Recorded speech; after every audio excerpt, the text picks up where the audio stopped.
everyone. Welcome to the December 10th, 2024 meeting of the Portsmouth School Department. I hope you're all enjoying the franticness of the holiday season. Patty, can we have the roll call? Laura Belden. Here. Liz Barrett. Here.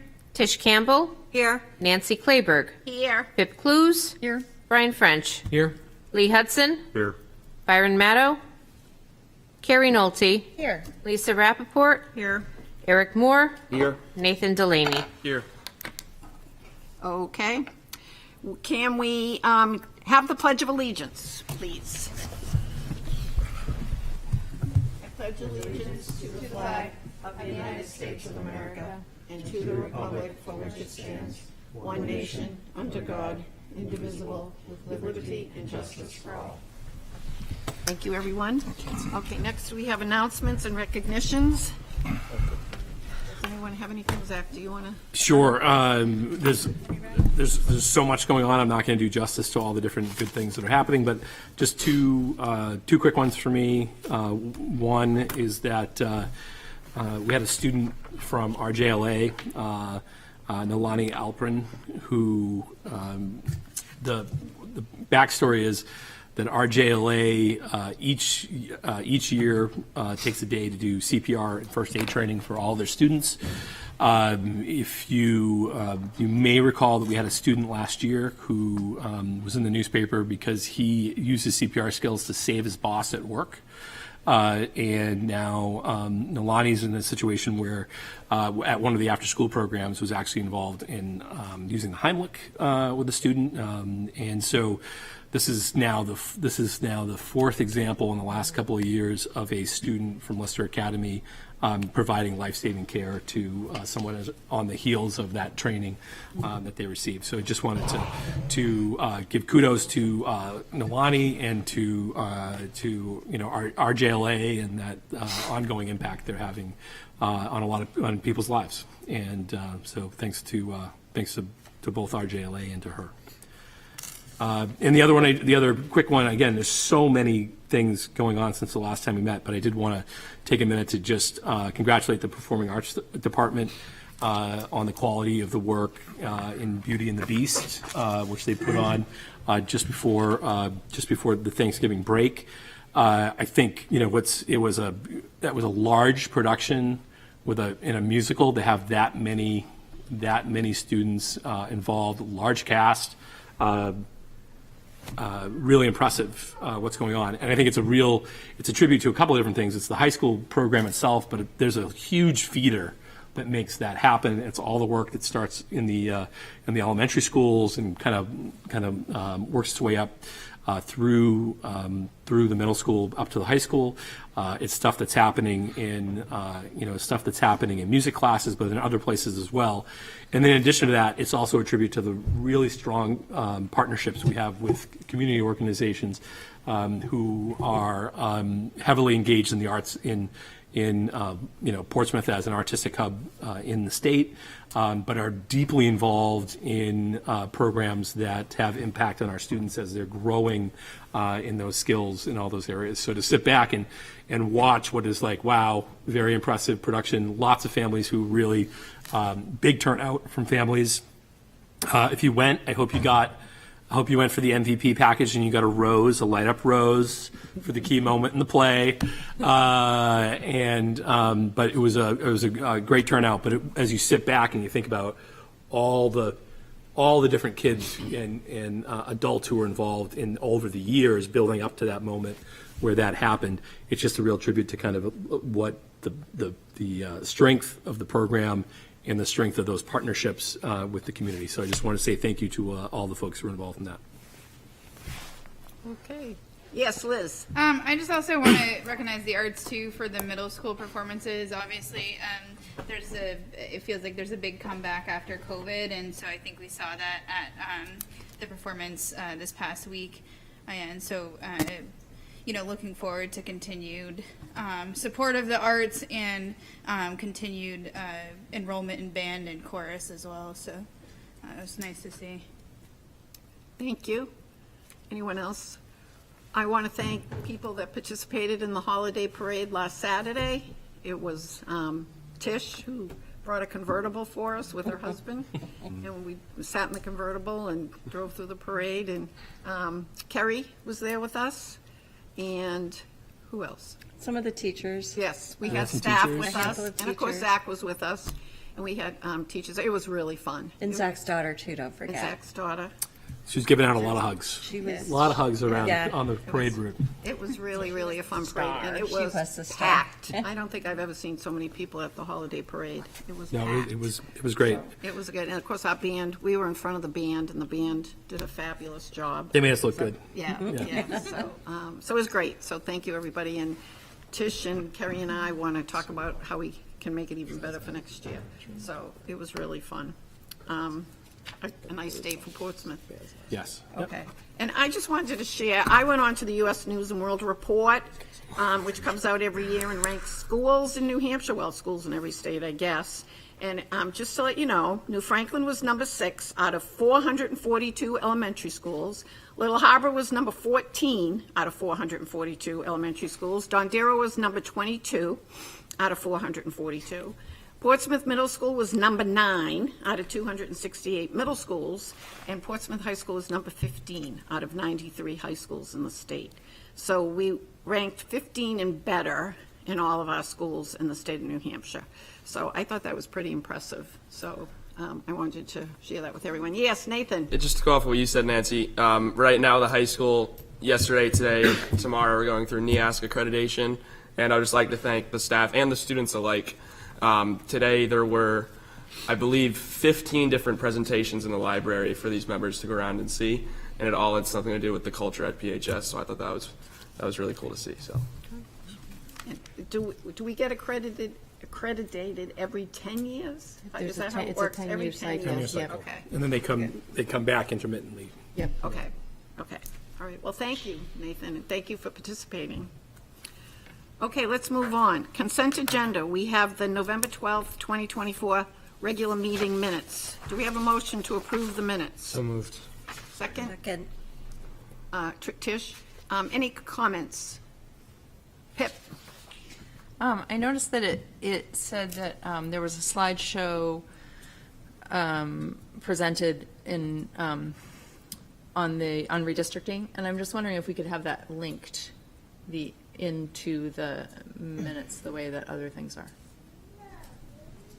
And I believe that's on the site, the redistricting site. It is on the so redistricting site, but we can. We can yep. just link to that one. That would be great. Thanks. Okay, thank you, Pip. Anyone else? Okay, all those in favor? Any opposed? Abstain. Okay, one abstention. Motion passes. Thank you, everyone. Okay, next we have the public comment session. Oh, I forgot to get the piece of paper. If we have people to come up, thank you, thank you. I forgot to pick it up when I came in. Appreciate it, thank you. You have 3 minutes to speak, and when you come to the podium, please give us your name and address. Thank you very much. The first one is Kate. Recording in progress. Good evening. Kate Hayden, Monash Street. And I'm here to speak to a few reasons the school department should act aggressively in regards to the school playground project and aim for starting construction this summer at Little Harbor. Nancy, after I sent an email to the board on December 3rd, you wrote back echoing Zach and Ken's concerns about trying to start construction this summer and also stating that Peter Rice had checked out Little Harbor Playground and felt like it was safe. As I informed the City Council, the New Hampshire Department of Health and Human Services has a playground safety recommendation sheet. Of the 19 items on that list, half of them need to be addressed at the Little Harbor Playground. My child's broken arm and countless other student injuries proves that this structure is no longer safe, and that is exactly why you should all take immediate action to help this project get built sooner than later. If you aim for this summer and miss, what's the harm? At least you tried. It would behoove you and your responsibility to the school children of Portsmouth to take action now. Now, you could start over, taking more time, money, and resources and redo the work that the parent group has already completed, or you could try to think creatively and figure out a way to work within your constraints which I understand are different than mine were as a parent who started this project. I know you need to go through the RFP process. We did not have to do that because we were a private group held to different standards. However, we did do our due diligence.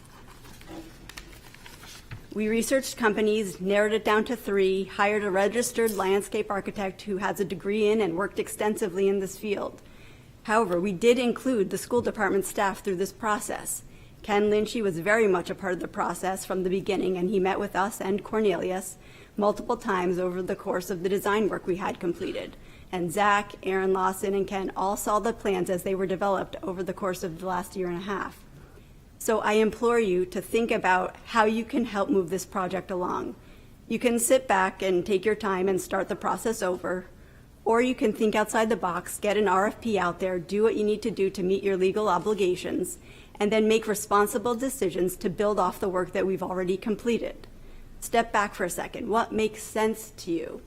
Starting over or building on the work that's already been done?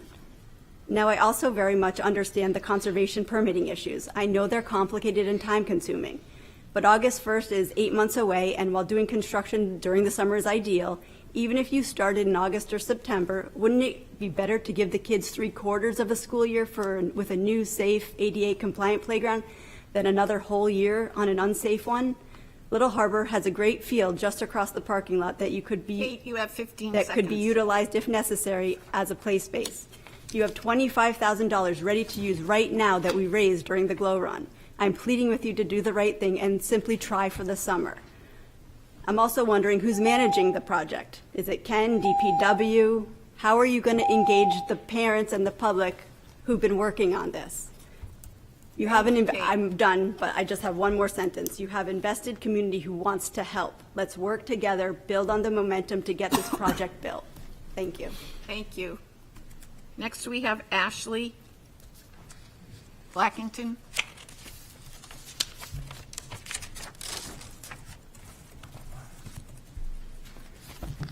Hello. I'm Ashley Blackington, 65 Mendham Ave. After 18 months of meetings, surveys, and emails, we, with the help of the community parents, were able to successfully advocate for all 3 elementary schools to receive funding for playground renovations starting this summer, including an amendment to the school department's proposed 2026 construction start on the CIP application to now make funds available this summer. During the last few SIP meetings, concerns were raised regarding equity and timelines for these playgrounds. So to speak to that, number 1, playground input and design. The current design for LHS, a $13,000 cost paid for by the PTA from school fundraisers and events, is a result of 200 parent and faculty surveys and almost 100 student surveys while working within the constraints of conservation and the wetland buffer. It incorporates natural elements, classroom space requests, and equipment for a wide range of interests while preserving open field space, blacktop games, and access for safety vehicles. We did not enter into this project as the designers and decision makers. We met with Aaron, Zach, Ken, Nate, Conservation, Deglin, Nancy, and parents along the way. These plans were not built in secret and incorporated feedback throughout the process, especially after it moved from one school to include all 3 schools and PEEP. We're happy to share a survey with you to use with New Franklin and Dondero parents and faculty.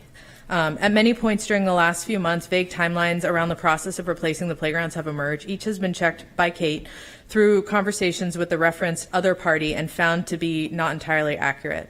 Throughout the SIP process and after the approval and amendment to funding timeline, I, as an LHS parent, have yet to receive information from the school department or LHS indicating that this project was approved and the opportunity exists for construction to start as soon as this summer. It's concerning that after a year and a half of asking for this to be communicated to parents, none of the parents of the 937 students plus PEEP in the city have been informed through official channels that this application was submitted, the project was awarded funding, or there is a potential to start earlier. Parents cannot participate in a project they don't know about. In the spring, Kate and I were asked to hand over the work we'd done so far on the project before the SIP proposal was submitted, without being told who would be taking over to lead the project or who to transfer to. My concern, based on the comments we've heard sitting in on these meetings, is that the assumptions will be incorrectly confirmed by failing to try and expedite these renovations. The LHS playground is not safe from the perspective of a parent, but also a board-certified clinician with years of postgraduate training and experience with ADA compliance regulations, activity analysis, and modifications for individuals with differing physical and cognitive requirements. I did ADA assessments on the campus for the entire Tufts University suite of buildings and structures, including their education facilities and playgrounds. Now that the board has $1.8 million of funding to improve these playgrounds, expediting the construction by building on the collaborative work that has been done to date doesn't just sound logical, it sounds economical. Already having input from one school means saving time and money that could be spent getting this done. Kate and I have worked to address issues related to conservation, equity, permitting, and funding throughout the entire process and look forward to working together to get this built. Thank you, Ashley. I had to stay because it was only 3 seconds. Thank you. Thank you. Matt Sullivan?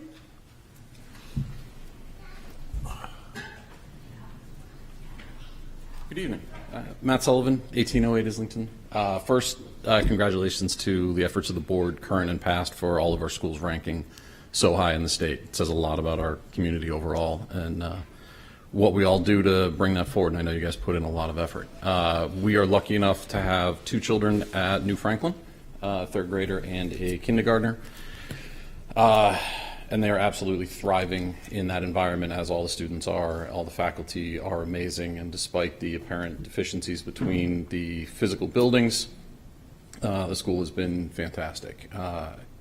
Based on what I've learned so far, read, researched, and followed, I've not seen a good reason for children from the Powder House neighborhood or others to be taken out of New Franklin and relocated to Little Harbor. It seems that there's a lot of available space and opportunity between those two to rebalance things. So that's just my opinion and my take on it. But again, there's more to come and a lot of effort being put forth. So appreciate the effort and yield my time. Thank you. Thank you, Matt. Next, we have Julie Galat.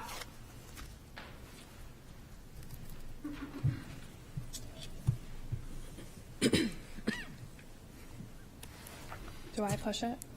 No. I usually wait till after you say the address. Okay. Oh, Give you the time. Yeah. Julie Gallant, 10 Fletcher Street. So I've been involved in the evolution of the conversation of redistricting since October and spent countless hours listening to old school board meetings, scouring old meeting notes, conversing privately and publicly with board members, and speaking with the community. Last night, I was there for the tour.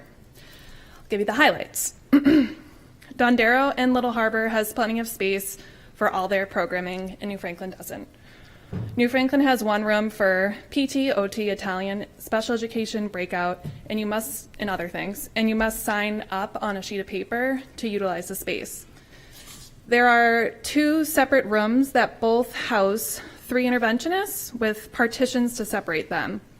The ESL teacher at New Franklin is using a loading dock as an office, along with the MC3 program coordinator.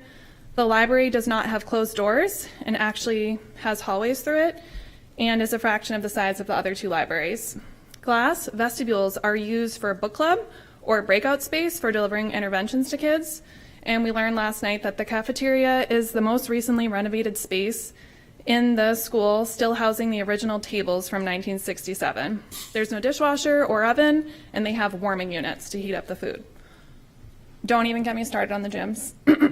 I was at all 3 of them last night, and a lot of you were there as well. Now, New Franklin is the top performing school in the district and the number 6th in the state, as we just heard. I do not question the quality of education at this school. What I do question is the equity of spaces at New Franklin compared to the other 2 elementary schools.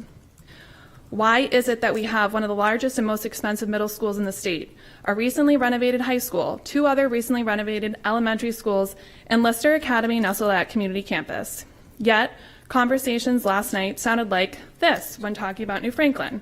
This school will not be here in 10 to 20 years. So it's difficult to consider putting money into this school.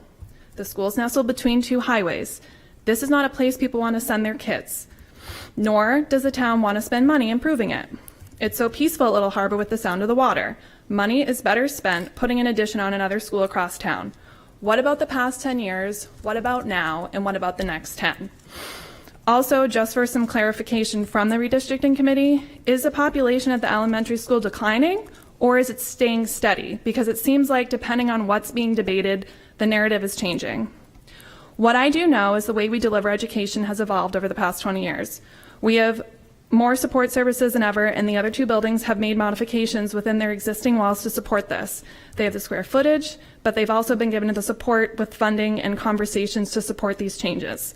Money is coming down the pipeline for New Franklin in 2026 and 2029. I'm wondering if we can have more conversations about this. I also want to echo what was said before, that moving any students from New Franklin to Little Harbor will not address the underlying issues at New Franklin. And I'm wondering if there can be a town hall conversation had, please. Thank you, Julie. Next is Caroline Turk.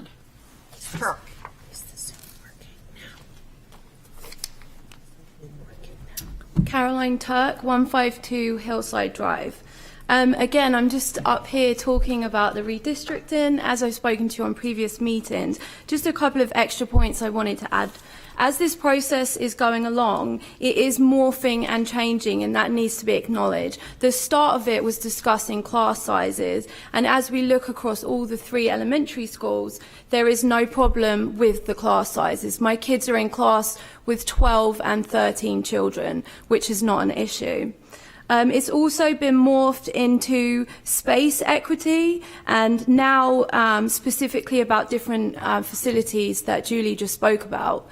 I still don't understand why the focus is on 3 neighbourhoods, 2 moving from Dondero.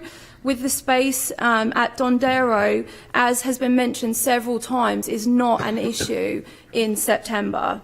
Again, talking about what Julie mentioned, the facilities at New Franklin are not even comparable with the other 2 schools, and I also was part of that tour. Talking about the bubble, the 5th grade bubble, again reiterating the fact that in September that 5th grade bubble is gone. And that is not going to be an issue within Dondero. The principal of Dondero has said on multiple occasions in different ways that the numbers at Dondero and that bubble, once the bubble is left, the numbers are not a problem. And off the back of that, the modular that was installed is not required. After spending time yesterday touring the schools, it was also evident that even rehousing some of the students from the other 2 schools at Little Harbour, that still needs money, that still needs adjustment from that school. The actual space is there, but it's not configured how it would need to be configured. Again, echoing what Julie said, that money should be spent on New Franklin. Whether it's the facilities, updating, I feel that that money could be better spent. It's also really easy for people that aren't directly affected by this to talk about it. My family is affected by it directly. So as much as talking to the whole community is important, conversations should be happening with us, because it's so easy to say the kids will be fine. That is such an antiquated way to think of things. These kids have been through COVID. The kids may not be fine. We don't know it until it's happening. All I ask is that if this process does go through and the redistricting does happen, I should be able to make a choice for my family. I know my family best. I know their needs best. And I think that that choice should be available. In the 4 seconds, also from the discussions we've had, I don't see this as being a now issue that has to be fixed right this second, and that the grandfathering would allow time for it to process. Thank you. Thank you, Caroline. Okay. Is there anyone else that would like to speak? There's someone who had messaged their Zoom link may not be working. What do we do? I've got a lot of people in here, and I've got somebody with their hand up. Okay, why don't we'll do these people first. Okay, Patty, can you tell us who they are? This is Kimberly James. Kimberly? Hi, can you hear me? Yes. Yes, we can. It's me, Carrie, that sent the email about the Zoom link not working. So it is working now. Give us your name and address, please, Kimberly. My name is Kimberly James. I live at 1600 Islington Street. Okay, thank you. Go ahead. Thank you, School Board. Tonight, I would like to speak specifically in regards to the removal of the Powder House neighborhood from New Franklin School. This is because there is no issue of overpopulation within the building. The issue lies with the fact that the building has been grossly neglected for over a decade. Last night during the tour of New Franklin, Principal Simons highlighted the major inequities that exist between the 3 elementary schools in Portsmouth. At New Franklin, services and programs like OT, PT, band lessons, Italian are done in closets, hallways, even loading docks. The one empty classroom, the Suite Suite, is currently used as a multi-purpose room for a variety of services and programs that would otherwise be pushed into the halls, closets, and loading docks. Not to mention the leaks, water damage, asbestos tiling that is pulling apart, and the laughable quality of the gym. I would like to be clear in stating that removing the Powder House neighborhood from New Franklin will not solve any of these issues. Current enrollment still allows for the usage of the Suite Suite. Therefore, removing any students already part of the New Franklin community does not allow for more classroom space, nor does it solve the building issues currently present. Principal Simons alluded to possibly losing the Suite Suite if there were 3 kindergarten classes next year. As elected officials, a large part of your job is to speak for the community members of this city. The community has spoken and stated that we oppose moving children and splitting up families between schools. How then do we solve the issue of the possibility of losing the Suite Suite? Powder House has 7 families that have younger siblings starting in the fall of 25 or later. If you grandfather in the younger siblings, you have 3 students going to New Franklin in 25, 2 in 26, 2 in 27, none in 28, and 1 in 29. This will not influence the class size enough to allow for the Suite Suite to be lost, but will impact children and their families significantly. Everyone's concerned about busing. Let me clarify something.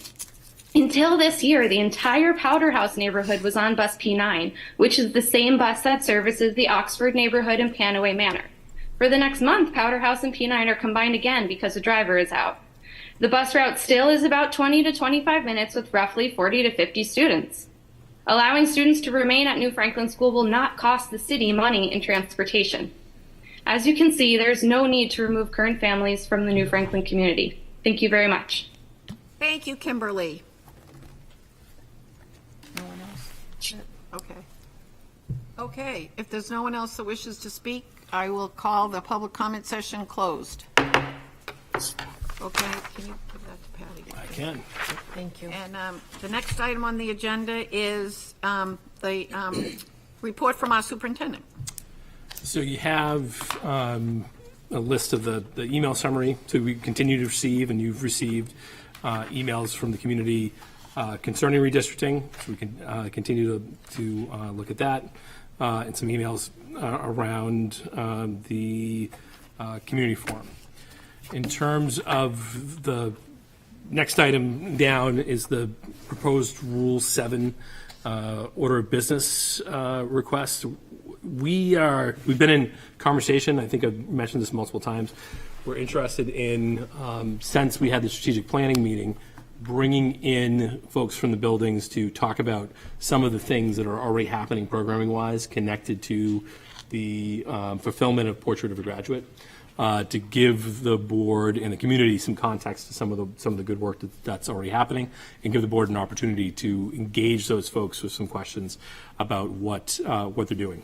What we'd like to do is we've got a draft schedule for those presentations for the remainder of the year, which I'm going to confirm with principals.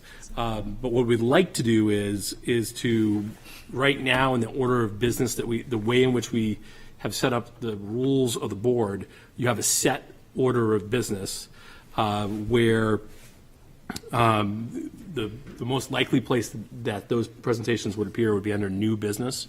And what we'd like to do is request that you consider changing Rule 7 to add a number 9, which would be program presentations. This would become just before the superintendent's report in the normal course of business. Now, we could, as an alternative, you could always, when folks come, you do a nice job of being thoughtful about folks who are going to present, and very often you will suspend the rules and then ask to move up something. I think that happened when we were doing the redistricting presentation the other night. We had folks in the audience. The board wanted to be responsive to that, and so we moved up that presentation. I think that's great, but I think as a rule for our presenters, and then also to be transparent to the public about when those things might happen, it would be great if we could just set it to say that's going to be earlier in the agenda. If you were to decide to do that, just like we haven't adjusted rules in a while, similar to when you, at the end of a meeting where you're going to suspend the rules, it requires a 2/3 vote in order to do that. But the request from us would be add a number 9, program presentations, and then move back everything else on the agenda, and that would be our set skeleton agenda moving forward. So do we need a motion for that, to change the rules? We haven't changed a rule at all since the original we adoption. passed these a year ago. Yep. So do we need a motion to make that adjustment? I would say we probably do. You do. Okay. Do we have a motion, before we have discussion, do we have a motion to make an amendment to rule number 7, which would, before the superintendent report, add program presentations when it's appropriate? I mean, it might not happen in every meeting. Sometimes it won't happen. Yeah, Yep. sometimes it won't happen. But most of the time it Okay, won't. do we have a motion to approve? So moved. Do we have a second? Second. Okay, any discussion? I saw Lisa's hand up, and Liz, and Pip. I think I just have a quick logistical question about that. I thought the purpose of public hearings was to bring people in to speak to the board, and that was already at the beginning of the agenda. So what would be different in this idea than simply having it be part of the public hearing that's already there? So my understanding of public hearing is it has a very specific purpose. So if we had, public hearing would be budget, those are the one you most Accepting typically money. do, but now would be accepting gifts. Yeah. So we have, I can't remember, whatever that third tier is now, we just switched up the money, but that would require a public hearing prior to the acceptance of a gift over 5? I have to look at the number, but we made that adjustment. So those are really, it has a specific kind of context and thing that it's involved in. So this would be separate from that. Okay. Liz, and then Pip. Yeah, I have a question and a comment. I guess first my comment, I'm a little bit concerned. I think this is like, PC, I'm for it, right?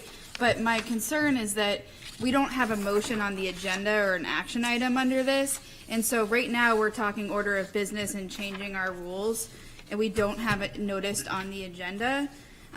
We only have it as like an items of information. And so my concern is that tonight if you're putting a motion on the table and we vote on it, it's not on the agenda as a motion. And then what is it going to be next? Are somebody going to motion to modify a rule that maybe has more substance to it? That's my concern with moving forward with this. So I would prefer that we table it, put it on the next agenda, and vote then, properly, notice it on the agenda as a motion, an action item, because, from a procedural standpoint, I don't want to create a precedence here where we're doing this.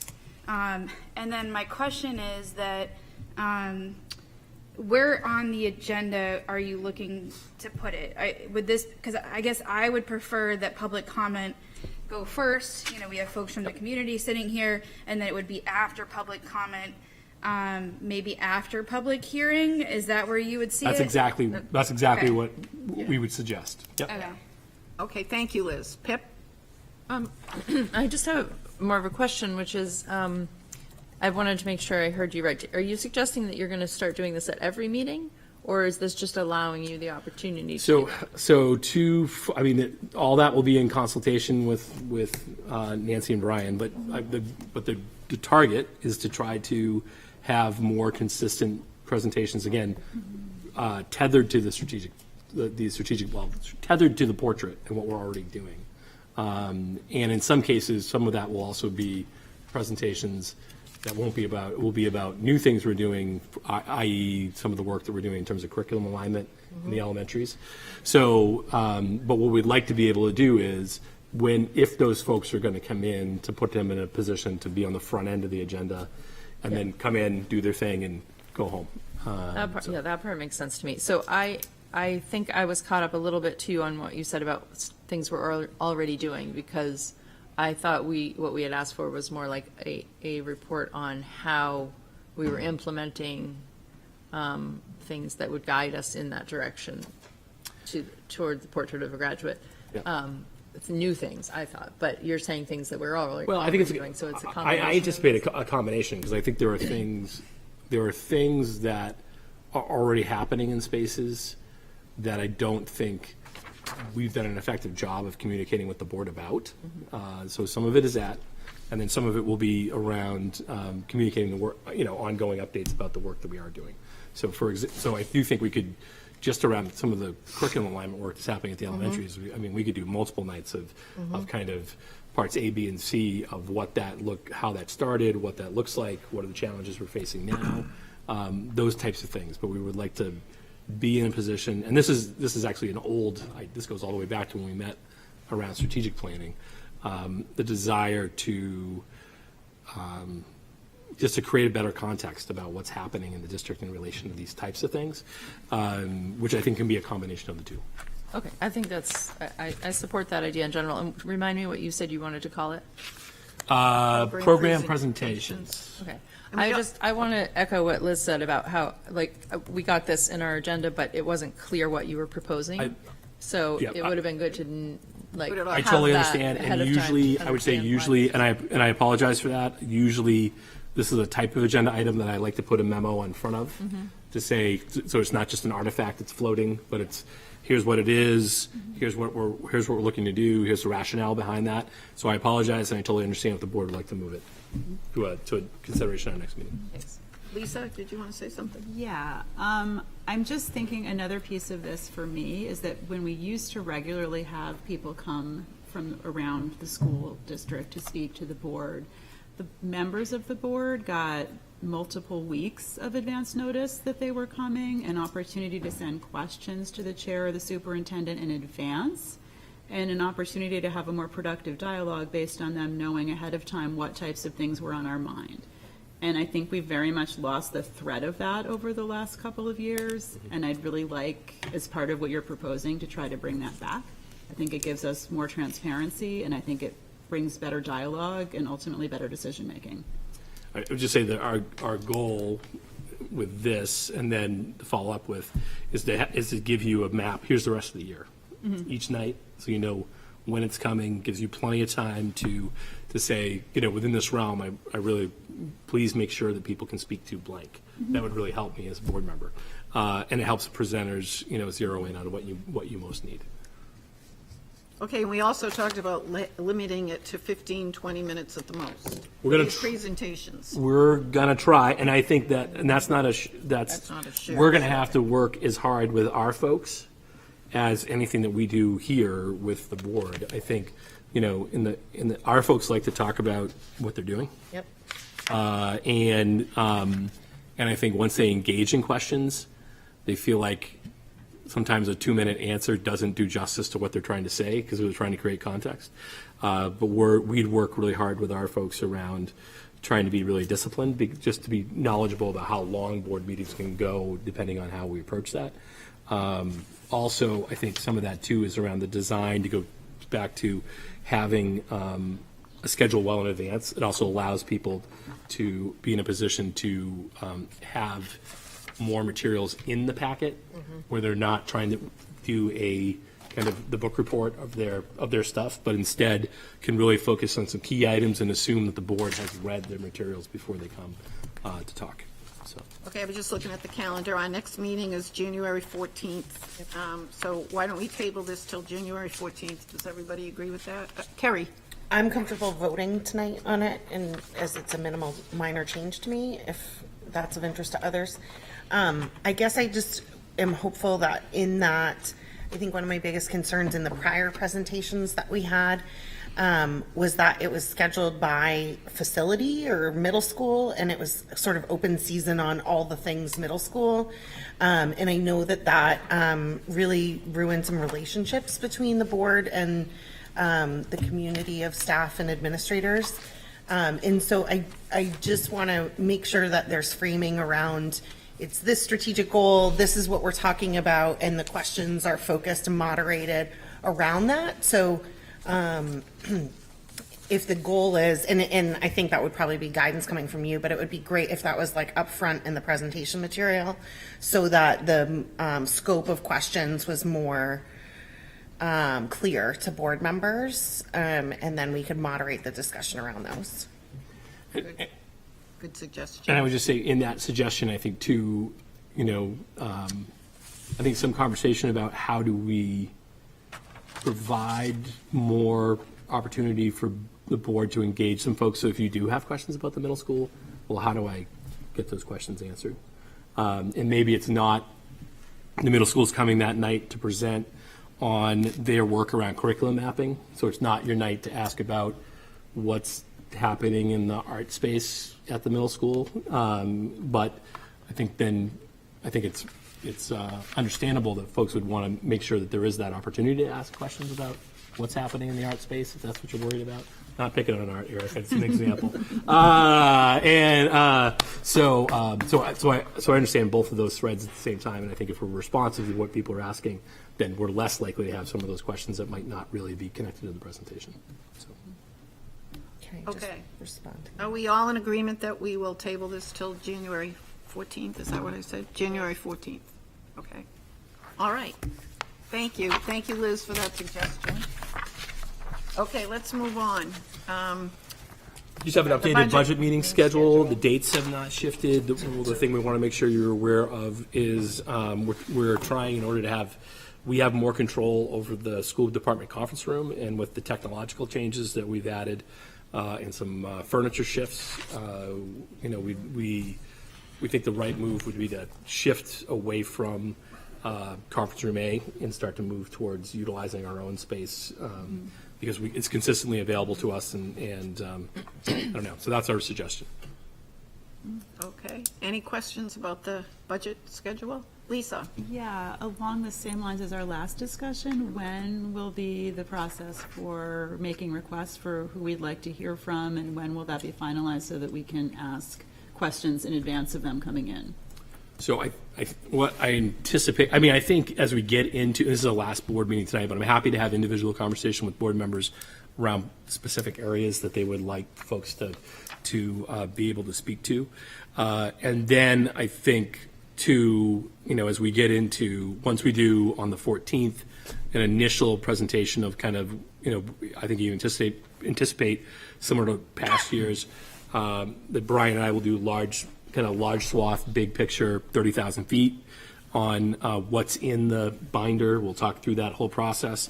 I'm assuming that coming out of that, either at that meeting or after that meeting, people can reach out and identify, like, here are some things that I really would like you to utilize some of those other meeting dates to bring in some folks to talk about in detail. So. Thank you. Any other comments? Okay. Oh, yeah, one down there. I'm sorry. Is it a really big ask to ask for these to be sent as calendar invites? Because that would make my life so much easier. Yeah, I agree. I will see what we can do. You can subscribe to the city calendar. That's Yep. too many things. I I tried know. that. I think we may be able to. Well, I don't want to make a commitment we can't definitely deliver on. No, but I think it might be we can. easier. Yeah. But we'll see.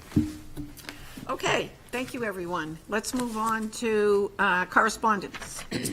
So you have a letter of intent to retire from Liz Deemer, who's a special educator at Portsmouth High School. I think we've discussed the fact that under the collective bargaining agreement with the teachers who were hired prior to July of 2014 have the ability to cash out some of their sick days they have not used at 85% of their per diem rate. Ms. Deemer's under the agreement. Basically what this allows us to do is over the next couple of years, we're able to spread out those payments to Liz Deemer, which is good for the district in terms of her own ability to financial plan. Simultaneously, it's good for the teacher because they have the ability to augment their last couple of years of their salary, and that feeds into what their average final compensation is the technical term from the state, is, so basically they get bigger retirement payouts because their last 3 years is what their average of their last 3 years is what the state bases their long-term pension on. So it's good for the teacher and then good for us. I think we also talked about the fact that teachers after 2014 have the ability to still accumulate sick days that they could then use in the event of an illness, but don't have this same provision. This was something that was negotiated out after a certain period of time. So we only have a few people left who are eligible for these types of buyouts, and over the next few years, I assume those folks will finish up. So you said, sorry, go ahead. I was just going to say, I've known Liz Deemer for many, many years, and she's just a fabulous, fabulous teacher. And we wish her luck in her retirement. She's been awesome. You obviously know her. She's been wonderful. She's been one of the best. So, Liz, good luck. In 3 years. And I would say this is one you should vote to accept, because once you do this locks in the commitment from Liz around the time frame, and just kind of finalizes that arrangement. Motion to accept. Okay, do we have a second? Okay, any discussion? All those in favor? Any opposed? Motion passes. Thank you very much. Okay, next we move on to Brian with our financials. I'm sure it's the most anticipated part of the evening. Yes. As you can see, the memo that summarizes the financial report, again, nothing out of the ordinary, no anomalies. We are constantly going through. We have a new assistant business administrator who is obviously assisting me and going through and making sure everyone's in the right spot, and we're already finding some people and moving them around. So they come out of the budget line that they're supposed to. That's why you see some negatives in certain lines, some positives in other lines, because we're moving people around. But otherwise, everything is going as planned, nothing out of the ordinary, no extenuating circumstances or anything else that concerns me. Thank you. Any questions from anybody? On all of them or just the memo? You what? I would like to request just a walkthrough on the lovely new revenue reports, because I've been anxiously awaiting it, and I'm so excited to see it. I knew you would. Basically, the revenue is broken down in certain sections according to the state. There's general fund revenue, which comes into our operating fund. For example, 1321 is it's our budgeted revenue for tuition from SAU 50. And those students, we just sent out their first bill, so we haven't anything in yet on them, but we will probably in the next 30. So the next report, you'll probably see an amount in there as far as actual revenue. We have fees from renting our buildings. That's never really a big amount. Other local 1990 is basically the catch-all, miscellaneous, where everything else falls into that spot. You get down into grants. They're grouped basically on the type of grant. We have Title 1A, other grants, Perkins CTE, IDEA, ESSER 3, which is already closed, which is why there's no revenue budget for this year, but we had revenue come in this fiscal year, because technically it ended September 30th. Local revenues are tuitions from Lister Academy, see technology student fees, that's the Chromebooks that they pay the insurance on. We also have special revenues, revenues from PEEP, CAD-Aid, and Medicaid through the state. So, and lastly, it's food service. Food services is catching up. They were a little bit behind. So it's a lot of different pots they're going into. So they're in different funds, and pulling them out of the system is a little challenging, but it's getting better each month. So, Brian. Yeah, just a quick question on revenue 1910 and 1321. Is they're labeled the same, but I'm assuming they're different. Which one? You 1321 and 1321 and 1920. 1920. Or 1910. I'm sorry, 1910. They're right. They're next to each other, or they're close to each other. 1910's in the section below. 1910s and local revenue. Yeah, and then Two in local 1321. Oh, 1321. What's the difference between the The two? difference, I believe, is what comes from SAU 50 and what comes from out-of-district placement. Okay, so they're just not labeled well enough to Yeah, tell the that, difference. I didn't, Okay. I didn't label these ones. I'm just, that's exactly what it says in the Got it. system, but I know where it comes from. Got it. So. Okay. Okay, any other questions? Carrie? You skipped one line that I wanted, or maybe I missed it, but SBA state under general fund, what is that one? What number is it? 3210. 700. That's a good question. I don't know what the SBA stands for. Small businesses.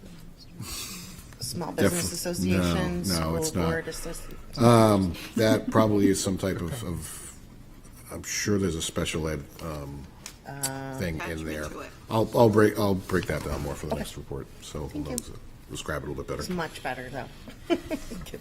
It's getting cleaner every month, Right. so. Okay, any other questions? Okay. Thank you, Brian. Do you want to talk about the CIP? Sure, I can just, I mean, just as an update connected to, budgetary concerns, on December 2nd, the city council met to finalize the CIP. So all the projects that were school-based projects all continued through.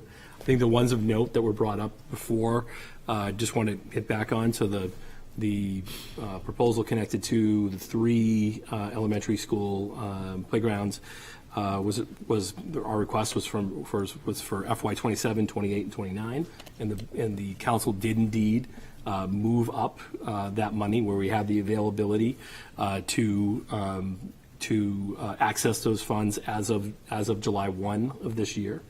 So that has occurred. I think the other thing to talk about, which is connected to some of the other comments from earlier tonight too, is just that the money that is connected with the end of the cycle of renovations connected to the original. There was a 2011 feasibility study that was connected to the 3 elementary schools. That then in turn created, a more than 10-year process of a cycle of doing improvements at each of the 3. Right now, so this is FY 26, which would be July of this year.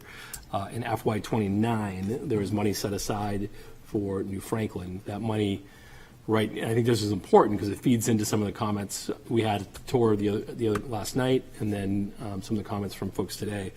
That's for $3 million. I think I might have this flipped, but I think it's $3 million in FY 26 and then 2.5 in FY 29.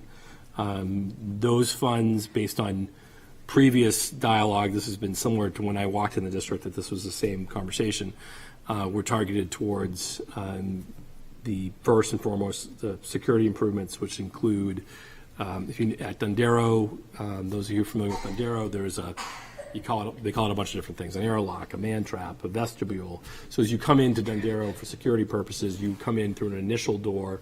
You're not then buzzed into the rest of the building until someone has eyes on you inside of that space.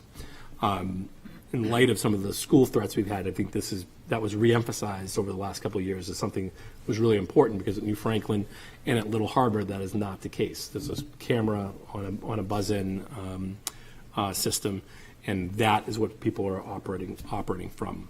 So the monies connected to that up to this point have been earmarked for those 2 projects, really that security work, and then corresponding code stuff, which is really connected to, and I think Principal Simons had talked about this last night.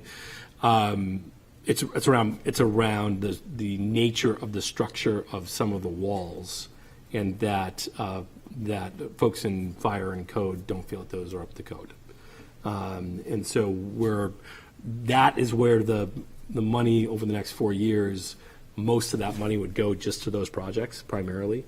And 5 million sounds like a lot, and 3 million in 1 year and 2.5 in another sound like a lot. But it doesn't, it goes fast. in building projects. So anyways, those things were, the city supported all those projects, which is great. We did not have any, no projects were eliminated or kicked down the road, which are things that can happen in any CIP cycle. And we're appreciative of the ongoing support of the folks in the city council and the manager. We have Carrie, Pip, and Liz. So I think it's just come up in a couple different ways in the past week for me around the facilities and I think the lack of awareness as a board member I have related to facilities. One is the tours and some of the differences between the elementaries, but then also at the high school being asked about the leaking roof and the HVAC and why that gets delayed or what happens. And so I think that we've sort of just heard of a vague, and I'm not meaning to be hypercritical, but we hear a vague report of like what we're working on in the CIP. And I think that it's not a fully formed request, and I will put it on agenda, but I feel like the board needs an opportunity in September or October of every year to get a status update of all the facilities and what's happening, what the priorities are. And, you know, I think one of the criticisms, and I totally, you know, understand, is just hearing how all of these other renovations have happened at other elementaries without New Franklin being, so it's just that more transparency, I think, in the prioritizing of budget items. And so that gives the public more of an opportunity to be a part of it.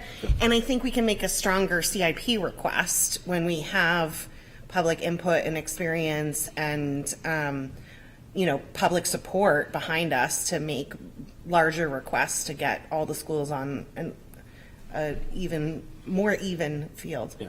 I will say one thing that really wasn't part of our tour work last night, which was, I thought was an omission, which was there was significant HVAC work. I know so those 2 years, the year before I got here and that first summer, there was significant HVAC work, big bucks that went into New Franklin.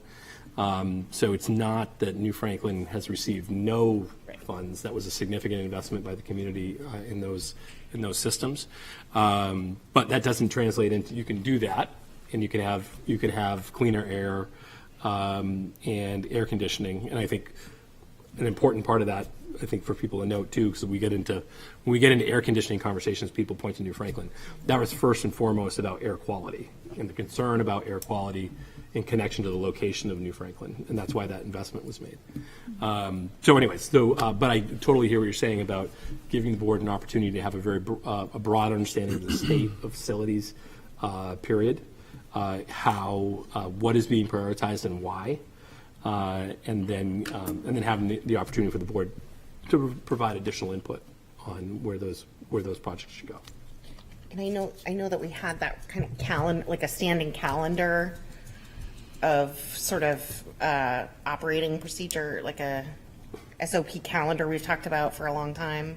Yeah, and the city, just to be clear, the city this year changed their CIP process. Mm-hmm. So this would be the city council injected itself earlier in the process this year than it had in previous years. This conversation is wrapped, and it normally would be another few months, and it would still be a planning board, and there'd be a bunch of other folks who are involved. So anyways, yes, those are things that can be standard operating procedure, but just so you know, the longstanding practice of the city shifted this particular year. I think Pip was next, then Liz, then Brian. Anybody over here? Lisa. I'm really glad you said that, Carrie, because I wanted to follow up with you, Zach. Yeah. I was going to do it privately, but now that it's come up. That's right. I am technically on the facilities committee, but as of yet it has not met, as far as I know. Okay. And I think that sort of fell by the wayside during COVID, as far as I recall. But I think that, as you mentioned, Carrie, having a facilities committee with a board member or two on it would really help in terms of keeping us up to date Absolutely. on what's going on. I'd be happy to be that conduit of information That's great. if I could be included in some of the facilities conversations. No, and I think it's a really helpful suggestion. I do think you're right. When those types of committees are meeting, you become the natural conduit back to the board. Right.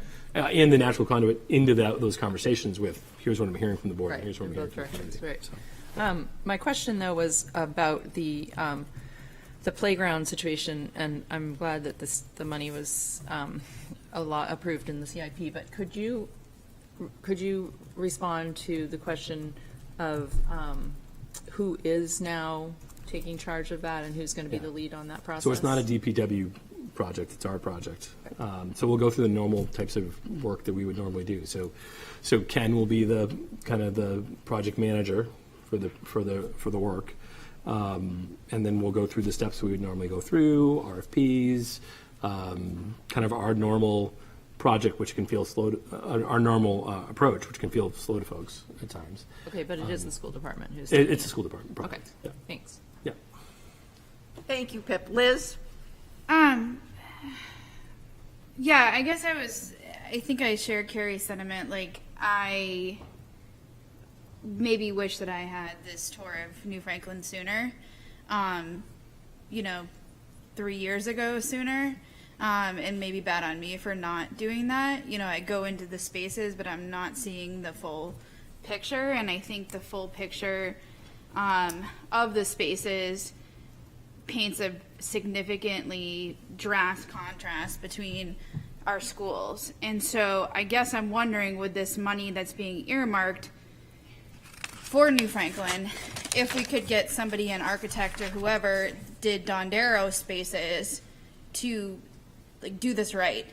So instead of just considering the security measures of the front door, maybe that needs to be bumped out more, with a whole plan of New Franklin. I mean, I would have, almost, instead of doing a strategic plan, would have liked to put the money into that. So I guess I'm wondering, if we know the money is being freed up in July, do we have money, or could we find money in the budget to pay an architect ahead of time to take a look at these things? I think, part of my concern is that, Joanne is saying when we were doing the tour that no one has showed her the code, and she has other priorities.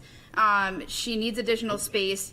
As we've heard tonight from some commenters, there's the suite, and then they might lose that. So there's this one space that everybody's sharing, and there's special ed spaces that everybody's sharing without partitions, which could obviously be distracting to students. And I'm just concerned that, we're in Portsmouth, New Hampshire. All of our other schools are, looking brand new, while this school is looking like it's from the 70s. So, not only that, great, we put HVAC in there, but, what is that to help the air quality? But then, if you look at the rugs, they look like they've been there for years. The windows are leaking. What kind of air quality is that? You can't patch up mold and whatnot too. So I think there needs to be an overall haul and reno of this space.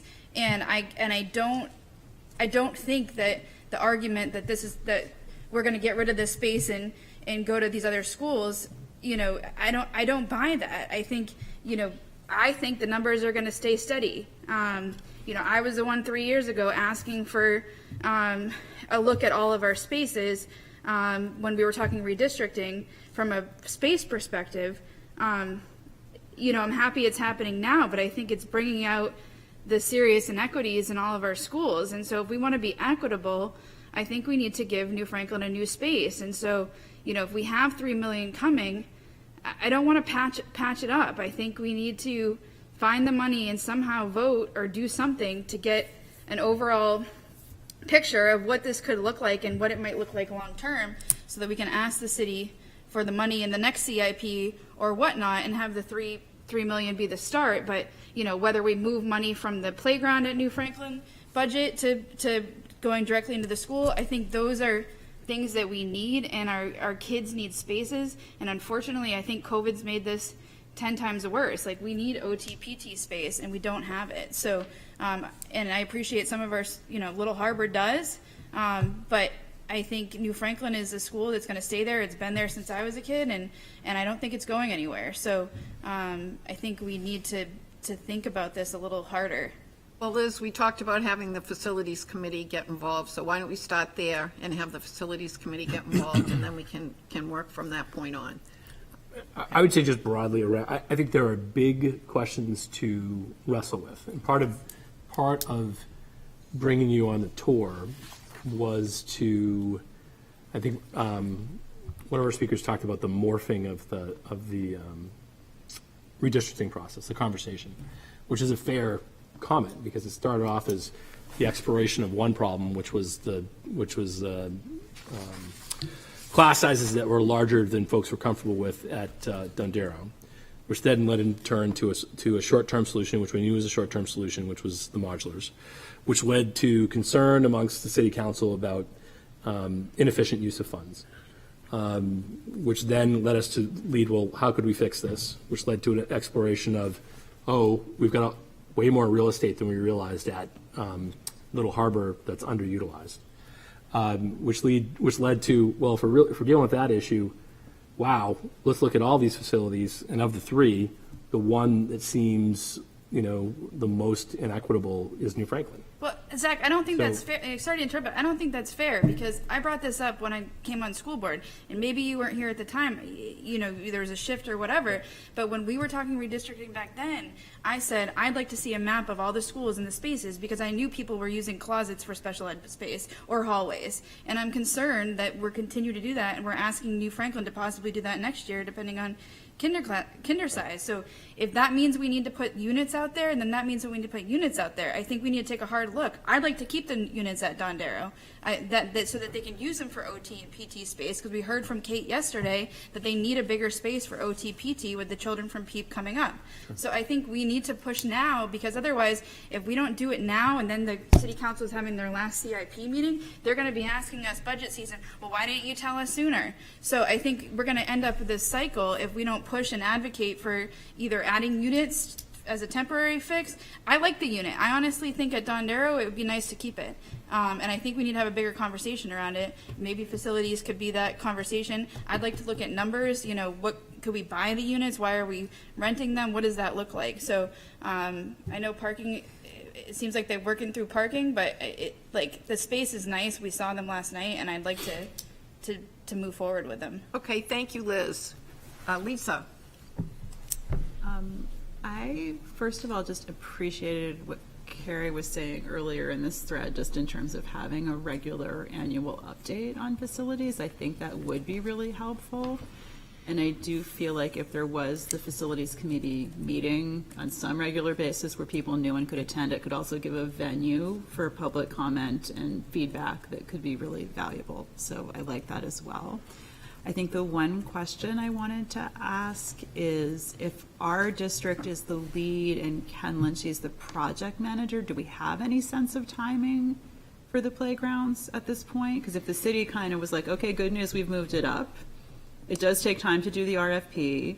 We have some planning that's been done, but there is some work we need to do before we could really move forward. Do you have a sense of the range of timeline in terms of when it could be done? We still anticipate that we would. It's not this summer. Okay. That it's next summer. Okay. So, and that's where we're building from. I think that's what we believe is the responsible path.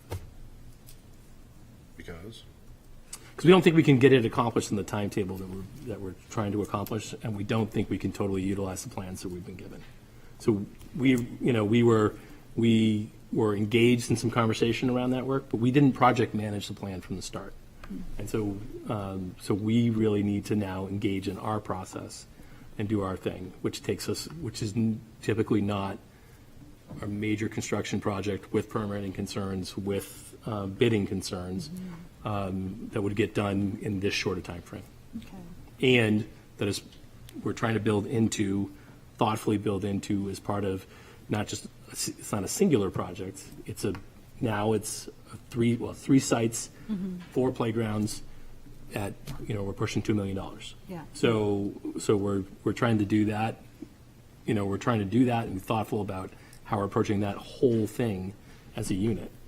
And I appreciate the advocacy, and I appreciate how strongly people want this to happen tomorrow, and I understand it. But it is not something we think we can responsibly do in that timeframe.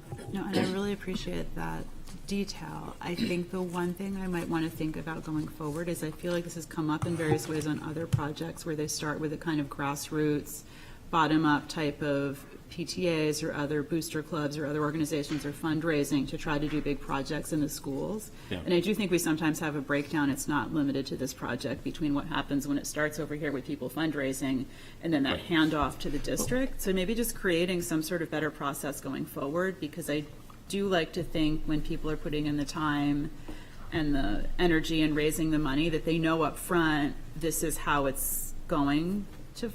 And I don't think there's like a blame situation here. It's more that I just think it's not clear to people. I think what was seismic about what just happened is we started in one position, which was a cultural belief that PTAs are going to build playgrounds. Yeah, I don't like that. And so, and I think that's where we started. And so through the course of this, all the advocacy that was involved, we're in a spot where not just the school board, but the city has accepted, which it did not do in the past, has accepted full responsibility for the playgrounds as a institutional part of our programming, which is that is a sea change from where they were. I mean, I like that. I No, mean, it's as a great. guilty PTA person for many years who's done all the fundraising, I don't love the idea from an equity standpoint that that's what's going to drive, all the resources that kids have. But there does seem to be like a totally agree. And so I mean that shift, that shift's huge. So, but when we started this process, part of folks raising money was the belief that that's what was going to be necessary. That's where how this was going to evolve. So it's changed, and now we're in a spot where we are going to have funds. And that's great. We're excited about that, and we still have to march through the steps that we need to march through in order to do the project in a way that we think we can responsibly deliver on the types of outcomes that we want, connected to for students, for the program, and have that work in a thoughtful way in connection with the other two projects that will come after it. So. Okay, anyone else? Yeah. Yes, Tish. Just two quick things. Is this project going to be under the facilities committee so that the playground project, so that there is a board member involved in it? So I think because the facilities committee hasn't met, I think in general, my understanding of when the facilities committee met in the past, that it was an opportunity to sit with typically the business manager and the facilities director to talk about here's what's going on, here's the state of long-term planning, but also like here's what we're running up against right now. Okay. Like we didn't So it will anticipate this, fall but now under the umbrella. there's a leaky roof or a floor we got to fix that we didn't anticipate. I think that my understanding is that's probably how it would work, but it hasn't been a functional thing in years. Okay. Just one other quick question. The 3 playgrounds, are they going to be similar in design? Or do we have to look at 3 different designs for the 3 different schools? My hope is that what we're looking at is we're coming to a concept that works across 3 schools. The equipment's not going to be exactly the same, but when you talk to people, they're trying to balance 2 things. We're trying to balance more of a nature-based experience when possible with a real focus on additional thoughtful access for all people, particularly people with disabilities, and being responsive to new ADA implementations. So I think those 2 things, there's ways in which they can work together. There's ways at times where they're in juxtaposition to one another. So I think what we're looking to do is to have playgrounds that feel like they're part of the same school district and not 3 radically different looking things. Because if we have a certain set of beliefs about what educational play kind of environments are and what we want that to accomplish, then that should be common across elementary schools. If we, and so I think that's where we're going to be, and then we're going to have to go through the steps of an RFP, working with someone who's going to be able to do design work across multiple sites, and we will build upon the work that's already been done. We're not just tossing that out, but it's a new process now that we're into what we're in. Okay, thank you. Brian and then Pip. I served on the facilities committee for a number of years before it fell apart. I don't know what happened this year, but we did talk CIP. We would talk, we'd do building tours consistently. Good. We would talk about the leaky roofs or whatever. So I thought it was a good conduit. I'm surprised it's not going on right now. I didn't even think about it, but I was like, that was my first comment when this all came up was, so what's going on with the committee?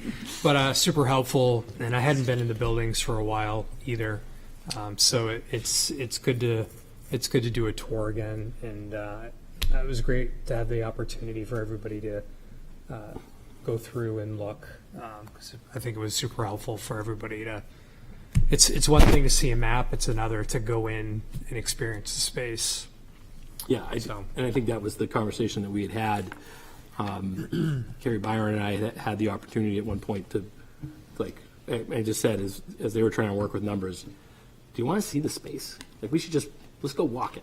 And so we did that, and then once we did that, I think it was like people need to have this experience of physically being in the space and talking through what are we doing in these spaces, because once you do that, and shame on me, as I've grown in my understanding of the district, once you do that, you see they are objectively different spaces, and then that demands, I think, exploration of some big questions about, a little bit about why that is, but a lot about what are we going to do about it, and specifically what are we going to do to try to create a better common experience across all of our elementaries.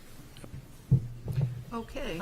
Thank you. Oh, Pip. I was just going to respond to Tisha's question as well, but Zach, what you said first worried me a little, to be honest, because I feel like the role of the facilities committee should be a little bit more robust than just getting reports on what's going on.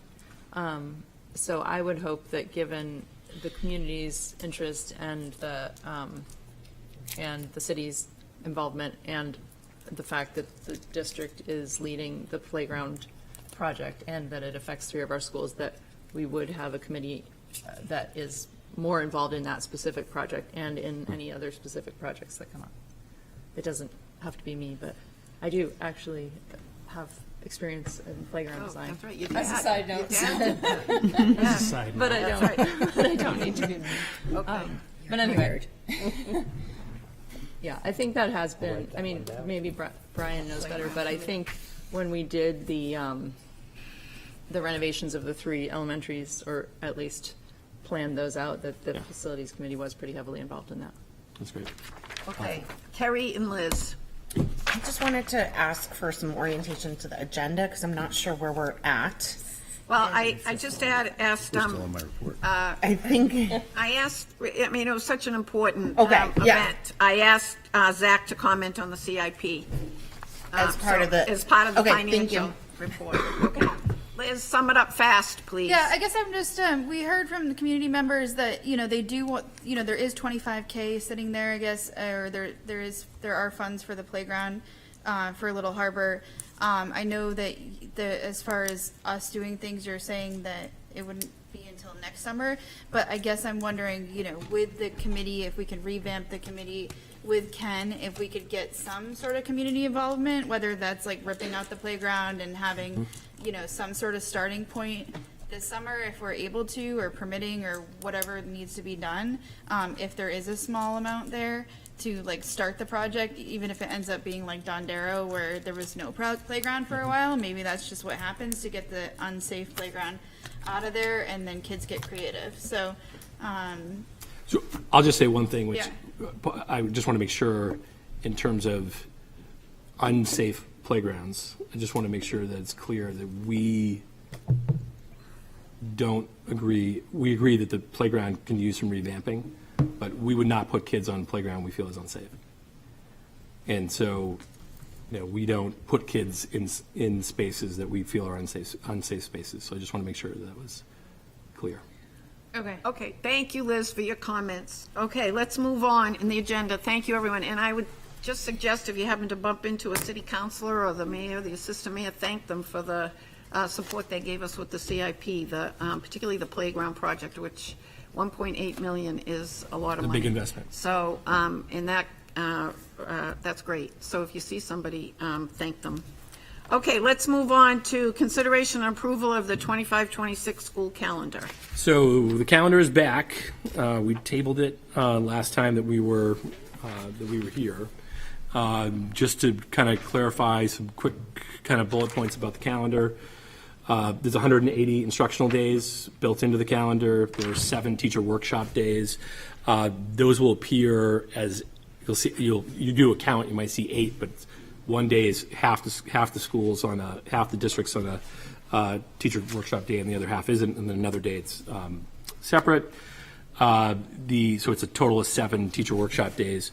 Early release days are still built into the calendar. These are connected to ongoing building and strategic planning initiatives, and people feel like they're very important. We understand the strain that can cause on families on some of those days. February and April vacation dates are reflective of the Department of Education's statewide recommendations. So you'll see that they're towards the tail end of both months, and actually I think both trickle over into the next month. This one, we talked about this before. This also marks a shift in our conversation with the Teachers Association. We collectively kind of came to the decision that we're concerned about the length of the school year now, based on the calendar, connected to our kind of standing approach to voting, which is if the schools are open for voting, we've been closed. But APT leadership and us have been talking about what if we started doing some teacher workshop days, not bringing students back into those spaces, but we could shorten up the year a little bit by going that route. In consultation with the city clerk's office, the only day on this particular calendar that falls on a planned election day is November 4th. So that's the one. So rather than being a school day, which would have been the case under the approach we've had the last 2 years, this would move us to that being a teacher workshop day. And again, this is to shorten the calendar. I think people are very cognizant of, like we went through, hitting up against Juneteenth and then taking a day out and then coming back for 1 or 2 days. And I think people are trying to avoid that if we can possibly do that. I'll say that at the last meeting, there was a conversation about the week of, I believe it is October 13th, and that there was, I think that was Indigenous People / Columbus Day on the 13th, and then at the end of the week, there was a teacher workshop day for elementary students for conferences. So I think we've been given an alternative date, and I think it's moving it back 1 week. I'm trying to remember. I think it's moving that back into the next week if people wanted to avoid, I think, that being a 3-day week for elementary school students. That was when we had put this together, and principals reminded me that was purposeful. What they wanted to do is they'd rather have one really shortened week to try to save as many whole weeks as possible throughout the rest of the calendar. That was the thought process, but definitely open to school board input on that. Last thing I'll just say is that the 180 days are what's required, or the equivalent in terms of number of hours is what's required by the state, by statute. Our contract with the Teachers Association is set up where the teacher's work year is not to last any more than 187. So it would be the full 180 plus the 7 teacher days that I alluded to. And our para contract is for not more than 185. So the paras have a couple less professional development / teacher workshop days than the teachers. anyways, those are the highlights, and happy to take any questions. We're hopeful. I will say that I've gotten some requests from some parents. We're hopeful to take care of this before we head out to the Christmas vacation. Or the holiday vacation. This is our last meeting before that, because last year we approved this just after. I think we were tail end of January, and there's folks who are trying to book summer camps, and they need to know those dates. So I've definitely had some push from a few folks, not a lot, but a few, just being like, I really hope you guys are able to take care of this before the new calendar year, so that I'm in a position during the holiday break to book my kids for summer camps. So. Do we have a motion to approve the school calendar before we have discussion? So moved. Second. Okay, thank you. Lisa? Two quick questions. Is November 4th, I think the high school would be open that day, no, that's a polling place for that one too? So we would just be doing a teacher workshop day on that particular. I got to pull it back up. High school is only used on presidential. Right, so I guess that's what I'm asking is, I think there's some places where like it's only teacher workshop for elementary, but not for middle school and high school. So we did one split. We did one split between the two. Just before this goes out to people, if you can annotate it. I have no quibble with the dates, but just if I'm looking at this as a parent, I'm going, does my child attend or not? So the November 4th teacher workshop, and that in October parentheses, day when K to it's 12 or just something elementary, or whatever the case may be, but Yep, just if we can- it's not we can K-12, definitely add a should little bit more annotate clarity. that? Yep. That's all. Thank you. Good suggestion. Thank you, Lisa. Anyone else? Liz? Just a couple, 11/11, that should especially be a green X, for, Veterans Day. I almost missed it. Yeah, 'cause it's an X. We'll make sure the color changes to green. I also, I guess, I do this every year, but as a single parent or solo parent, it's easier now. My son's in middle school, but when he wasn't, and he was in elementary school, the 3-day weeks, the 4-day weeks, it's not conducive to even a state employee schedule or maybe even a city employee schedule with the amount of time you earn off. Not to mention elementary kids get sick, then you take sick time, and you don't necessarily get all the vacation time. Part of me wonders if you were to look at this schedule, and you would look at a city employee's time off, would a city employee be able to actually be home with their children when they need to be home with their children? I understand you can hire a babysitter or whatnot, but, some families can't. And so I do think, year after year, I express, concern. I know we've sometimes get a few emails about it, especially with this 3-day Columbus Day week, how can we mitigate that is really what I'm wondering. I think some schools in other areas have switched to more half days on Wednesdays, and therefore they have an after school program or something that could take on the children. So they would have like every other half day a Wednesday, but I don't know. I worry for the kids that in the families that are struggling to get coverage with a schedule that's kind of all over the place with days off. I also wondered about this March 25th midweek. And then my last comment would be, with the split with elementary kids being home while the older kids are at school, I think, there may be a few kids or a handful of kids where the older kids are watching the younger kids when they're off of school. So, what does that look like? Is there support there for families, especially with, after school and childcare being so limited in town as well, and having some struggles with that. So if we could try to do something, especially with teacher contracts up, in trying to get better about this. I don't know if I'm the only one that feels this way, but I kind of wonder if we're negotiating teacher contracts, if we could move to an every other half day Wednesday with supports afterwards, and teachers getting their teacher workshop time that way versus tacking stuff on. And I guess, so if you could tell me the March 25th, I know I missed last meeting, but March 25th, is there, can we shift that to a weekend? It seems odd to have it middle of the week. So we can do a lot of things. I think what we find is that and I didn't mean to flip about that, but we can move things around.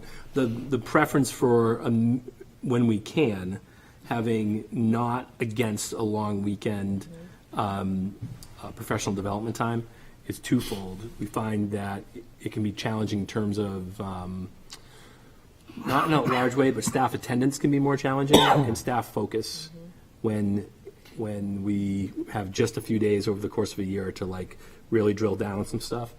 It can be challenging to have a Friday that's part of that builds into a weekend to has as robust attendance as we would like, but even more so just have a spirit of like, we're here to work, we've got a lot to do.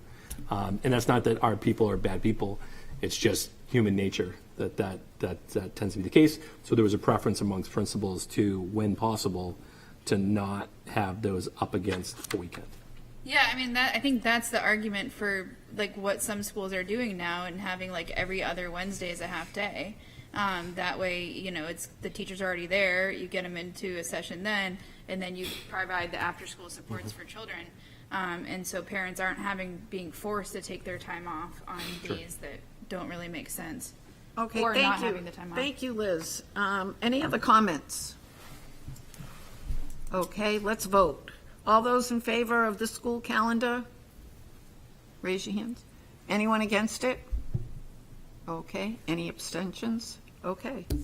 I'll just say, Liz, I hear what you're saying about childcare, and it's something longer term that we need to. Yeah, I think I think in our community, it's not a huge issue as it is in other communities potentially, but we do have outliers, and I think I was an outlier, and you know, that I have to believe there's others that struggle with it too. Okay, thank you all. We'll move on to the strategic planning update and memo. So I don't have, you have the memo. It's not meant to be a very long update, but to give you just kind of the latest, what's happening in each of the different core areas. And we're happy to take any questions that you have around things. I will say just generally, you know, we feel like each of the steering committees in each of the focus areas are on path to complete the tasks that we need to complete by the end of this year, and are feeling good about the initial steps, especially, you know, in light of the fact that we were still wrapping up stuff in the fall. In terms of some planning, we're feeling good about where we're at. Of course, it's one thing to feel good in December; it's another to land it in May. You know, so we still got some work to do, but we're feeling good about where we are at the moment. Okay, thank you, Zach. Liz. Sorry, just a brief comment on this. I think it'd be really helpful. Like, I appreciate the memo, but I think from like a visual standpoint, it may be helpful to see like what we all agreed on for like our steps or whatever, and having these like little memos sort of plugged into maybe that chart, so we kind of see visually what progress is being made on each section versus a memo like this. Like, if there's some way we could sort of do that. Yeah, we're happy to just reproduce the chart and say, this one's done, this one's not, this one's 3/4, this one's, that's easy for us to do. Or just like a running thing that we can keep a tab on too. Okay, thank you, Liz. Okay, shall we move on? Did you want to say something, Lisa? Yes, please. I think two things. One, really quickly, it would be nice to know who the people are on the committee for Focus Area 2. It was included in the other two, which is probably just a quick oversight, but next time, just be curious. Yep.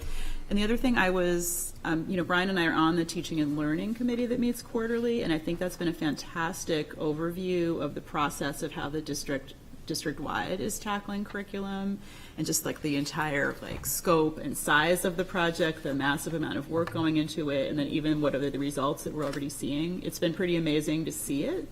And I don't know that that fits in this memo, but I would love at some point to think that everybody on the board and in the community could see what's happening, because it's pretty cool and there's a ton of work, you know, and you can't get that from a memo like this.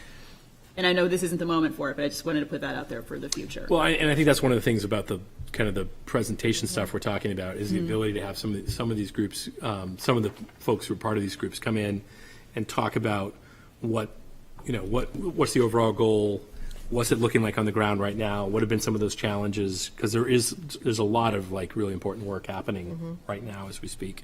So our hope is that program presentation piece becomes a vehicle for some work you're talking about. Okay, thank you, Lisa.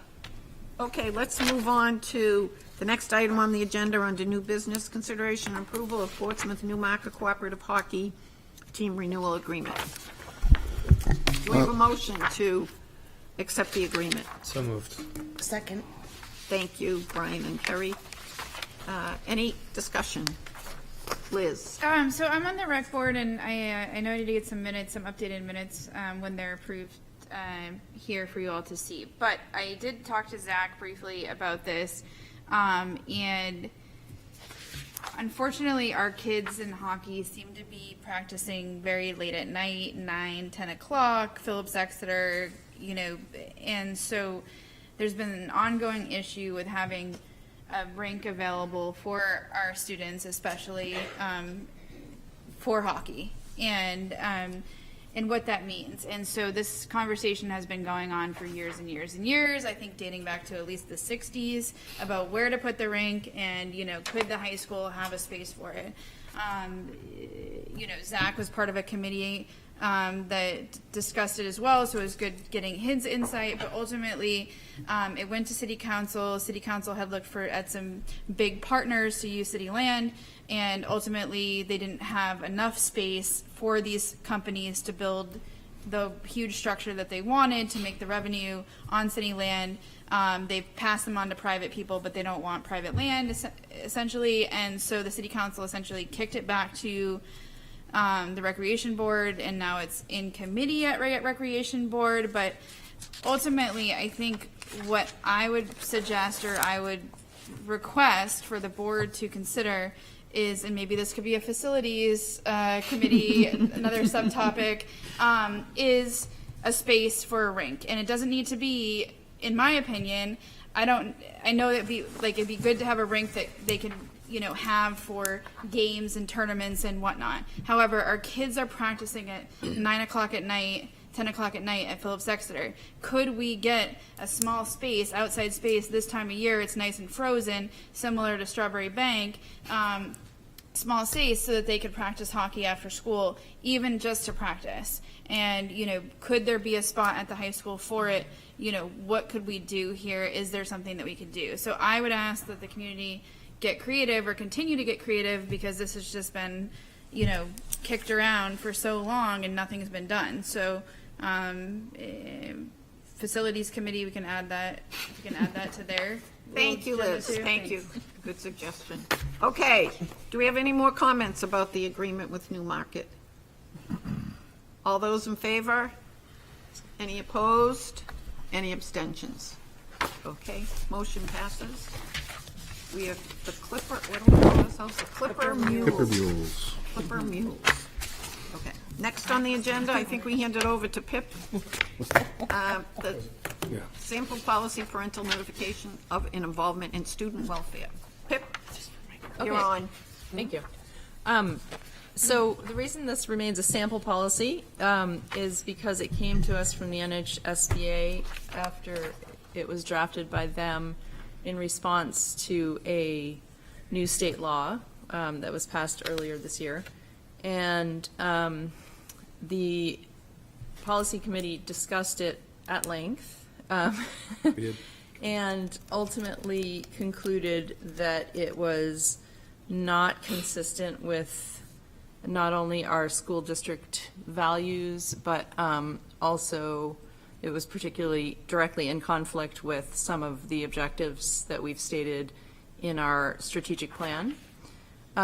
So after all of that discussion, the board, or the committee's conclusion was not to recommend it for adoption for our district. However, it is a policy that is, that, as I said, was drafted in response to a new law.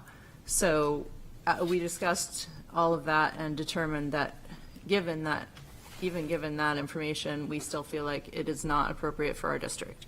But we wanted to bring that to your attention just so everybody understands that it is a policy that's considered required by law, but again, we're not recommending passing it. So there's no action that needs to be taken, correct? Exactly. Okay, do we, And then I'll also say that we looked at policy JBAB in reference to this policy because the NHSBA NHSBA recommended doing that, reviewing that policy. And we did and felt that there were no needs for updates on that policy either. Okay, does anyone have any comments? Okay, thank you, Pip. Sorry, I guess just to clarify, so House Bill 1312 is passed, and it requires a policy relating to disclosure to parent, or relating to disclosure to parents of information concerning a student's mental, emotional, and physical health. So do we have a policy that meets this statute change currently? So, Did you say it requires a policy? Well, right here What it does says NHSBA revision notes, September 30th, 2024. This new sample policy was created in response to passing House Bill 1312, which, among other things, created new paragraph 9E RSA 186.11 and requires a policy relating to disclosure to parents of information concerning a student's mental, emotional, or physical health. So it requires that we have a policy based on what I'm reading right here. So within the RSA. We did discuss that, and we do have policies that reference or that do what it requires. Okay. It's just this policy is not one that we want to approve. Okay, I guess if that's the case, I would suggest bringing those policies to policy committee that meet this RSA. That's what they did. Having a discussion We did. and then We putting did. them under there? We Okay. did. We already did that. And then And that was part of you're why gonna bring it why back? there was a discussion of JBAB as well. Okay. Because that was one of them that referred to parental notification. And then are they gonna come back for us to approve the There added already, no, language? there for- was no change. We didn't have to make any change to it. I guess I'm just saying to cite the statute on those policies. So if you're saying they meet the, to if cite. if We you're saying could- they we meet the could add statute, this- put the statute at the bottom, just so that we're covering ourselves with regard to the statute. Yeah. Okay. That makes sense. Thank you. Any other comments? Okay, let's move on to Portsmouth Middle School Special Education Teacher Approval of Employment. So you have a new hire for a recently vacated position at Portsmouth Middle School. Ms. Miller is joining us from Brookline Schools in John D. Runkle School in Brookline, Mass., and is a certified special educator in Massachusetts with multiple years of experience. We're feeling lucky to be able to bring mid-year on someone like this on. So. Motion to approve. Second. Any discussion? All in favor? Aye. Any opposed? Any abstentions? Motion passes. Thank you. Okay, we have a list of committee updates. Did you want to comment on the library, or does anyone want to comment on their committee updates? Yeah, I think everything is in there. Lots of programming going on at the library. It's constantly changing, so definitely take a look at the different things that they have going on. Always something going on there, and they have. I think big thing is the mobile. They got some sort of car basically that they're going to be driving around to make sure people have access to books. That's kind of neat to see that start to come to fruition. But yeah, there's never a dull moment at the library. We're very proud of our library. Okay, does anyone else want to comment on their committee reports? Kerry? I think Lisa was waiting. Did you have your hand up? Yeah, I think Lisa was waiting. Oh, Lisa. Very quickly, this isn't a committee update per se, but the New Hampshire School Board Association did email everyone this week with a link to their legislative preview session, which is really fantastic. I've done it the last several years. It's free. You just use your school board email to register. And that tends to set the stage for the work that the legislative committee does in the spring. So if anyone's interested, it's December 18th at noon. You have the information on how to register in your email. So you can apply, participate by Zoom? Yeah. Okay. Thank you. Okay, great. Okay, we'll remind everybody about the community forum regarding the redistricting, which is December 15th at 3 p.m. Do I have that right? December 15th at 3 p.m. at Little Harbor School. 15th, yes. Okay, so Yeah. if you can attend, please come. Would love to see board members there. It's a Sunday during the holiday season, so that may be difficult, but if you can make it, please come. And just an update from the minutes there, so it had scheduling for other redistricting committee meetings. There is a lot of challenge in scheduling in the tours, which we really felt like were very important. I think that that the tours and then the forum really put off that committee meeting that we had talked about, which I would anticipate would be, there is a note about the 19th in there. We're going to address that, or whether it needs to be the 2nd or 3rd. And at this point, there have been, different folks have had different input or conversations with committee members that have come up. And I look at those, I read those, I really can't comment on those. And it's really important that those conversations happen at that committee meeting. This committee meeting the intent was to have it posted with Zoom, and we didn't find out till that morning arriving at New Franklin that it was not posted with Zoom. Byron attempted to record the meeting on his computer, and it did say out loud recording to my recollection, and then the recording was not captured, which is all beyond frustrating for us. And so I just want to reiterate that apologies for that, but also that, we're still working on what that final recommendation is. I don't know that one meeting is going to be it. It may be 2, but we will see at the next meeting based on the feedback from the tours and the forum, kind of where to go. So I'm leery to make a specific deadline or date.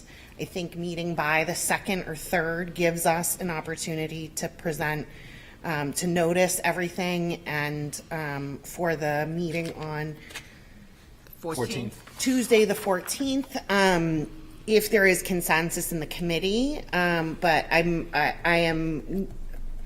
we will need to wait and see what the committee consensus is. Okay, we have 2 meetings in January, the 14th and the 28th. Yes. If either of those could be met, that would be great. Yes. Okay.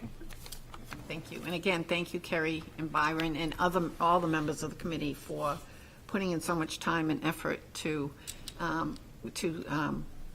work on this, and also the community members that have been so active and involved. And it's really been a community involvement. Pip. I just wanted to see, I know we had the tours last night, which was great. Are we going to have an opportunity to have a conversation with the committee, the whole committee and the board at some point, or have we decided that's not going to happen? We're actually still discussing that. Okay. We haven't, the committee, well, Byron and Kerry in the committee are talking about that, correct? Okay. Yeah, I think we have to have, I think that some of those mutterings that haven't been discussed is the position we put the elementary principals in presenting a plan that they are putting them in the line of fire around a plan where their role is really to advocate for their school and their kids, and none of them want to lose their kids, but they all process that, so it's a tougher position for them than I realized, but I don't think that conversation has been had out in a committee meeting at this point. It's more been an individual reflection we've gotten that we just want to be respectful of. Okay, so I think what I hear you saying is they're not necessarily, like, we don't want to require them to come and talk to the board. Is what you're saying? You're sort of trying to protect them from that? Yes. And that if us as Byron and I as committee co-chairs bring that with the express recommendations, vote, whatever, differing opinions. Is that sufficient, for the board? There's also just data that needs to be processed by the committee still. So I think it's just the holidays were hard. Thanksgiving was hard. We couldn't get anything scheduled. And I think we're well on our way now, but. I think my concern is that we are hearing different things, and this is unfortunately just through the grapevine because we haven't had the chance to talk to them all at once, but we're hearing different things from each principal. And so not having them in the same room at the same time is really hard as a board member to understand what the overall, whether there's even agreement. And right now, it doesn't seem like there is. So that's why I'm finding it hard to move forward with this process without that opportunity. But I completely respect not putting them in a position.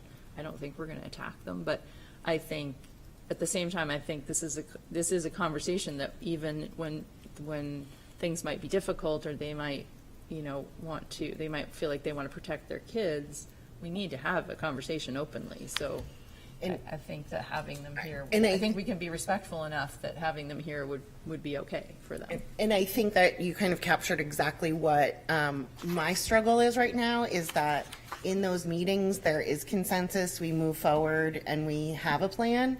And then all that comes back from other conversations is very different. And so I think I'm just really on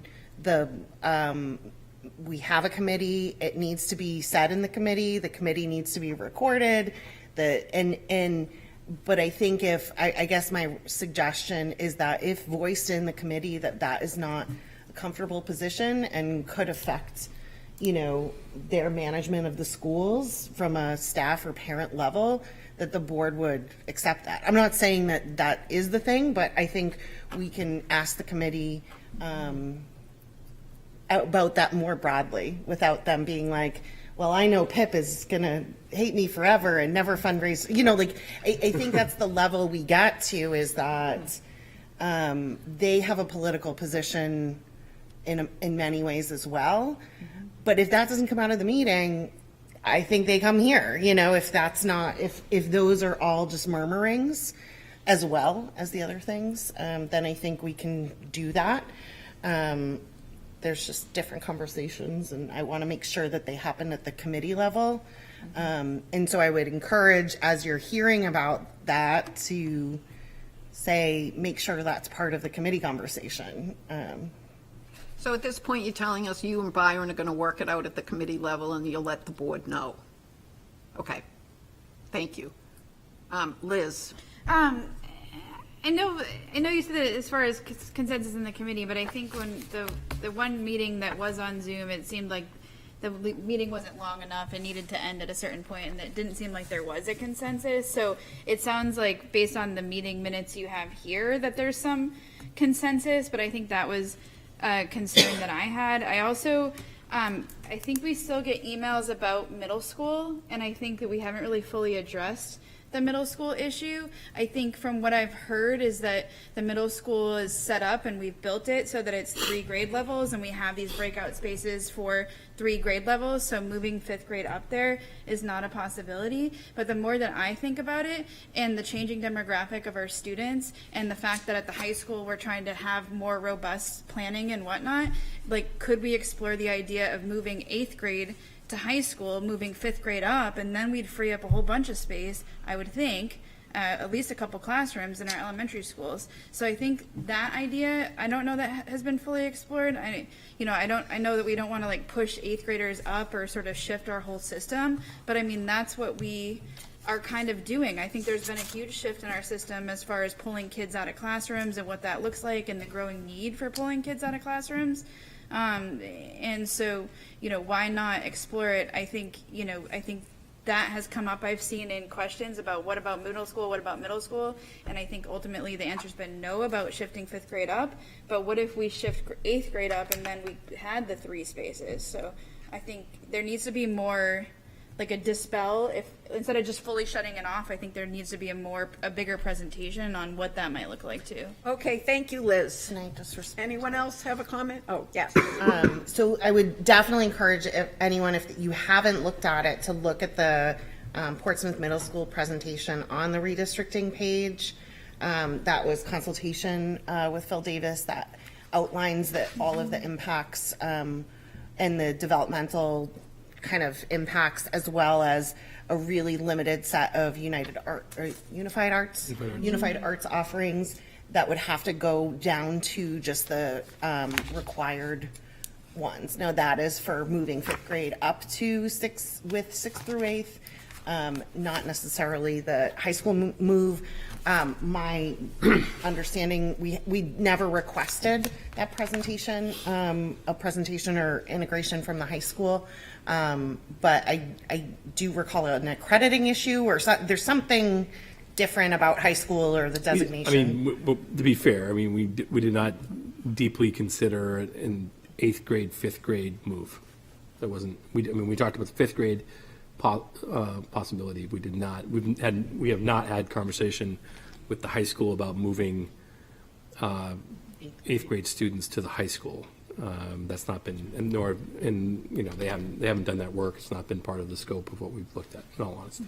So I guess I'm just sort of clarifying though, in doing a community presentation on the 15th, I really think that, you know, that's one of the questions that has come up. So if there's not instead of fully dispelling, I think it'd be best to present to the community that, like, this is what we've explored, this is what we found with this, but maybe this is something we could consider down the line or consider more or whatever, and have like pockets of like, maybe we could get more information here, just so it's clear to the community that we didn't, like, there's not an agenda walking into this meeting on the 15th, that there's this, it is a community forum, we're taking in everybody's input, and, you know, these are all the things that we've done. I understand it's on the website, but maybe just having a presentation of the website and then getting community input from there might be beneficial. I'm a little bit concerned with sort of continuing to go in one direction if we haven't really nailed down what the, you know, I know there's been these recommendations, but I don't think, you know, we haven't fully voted as a board that that's going to be the recommendation,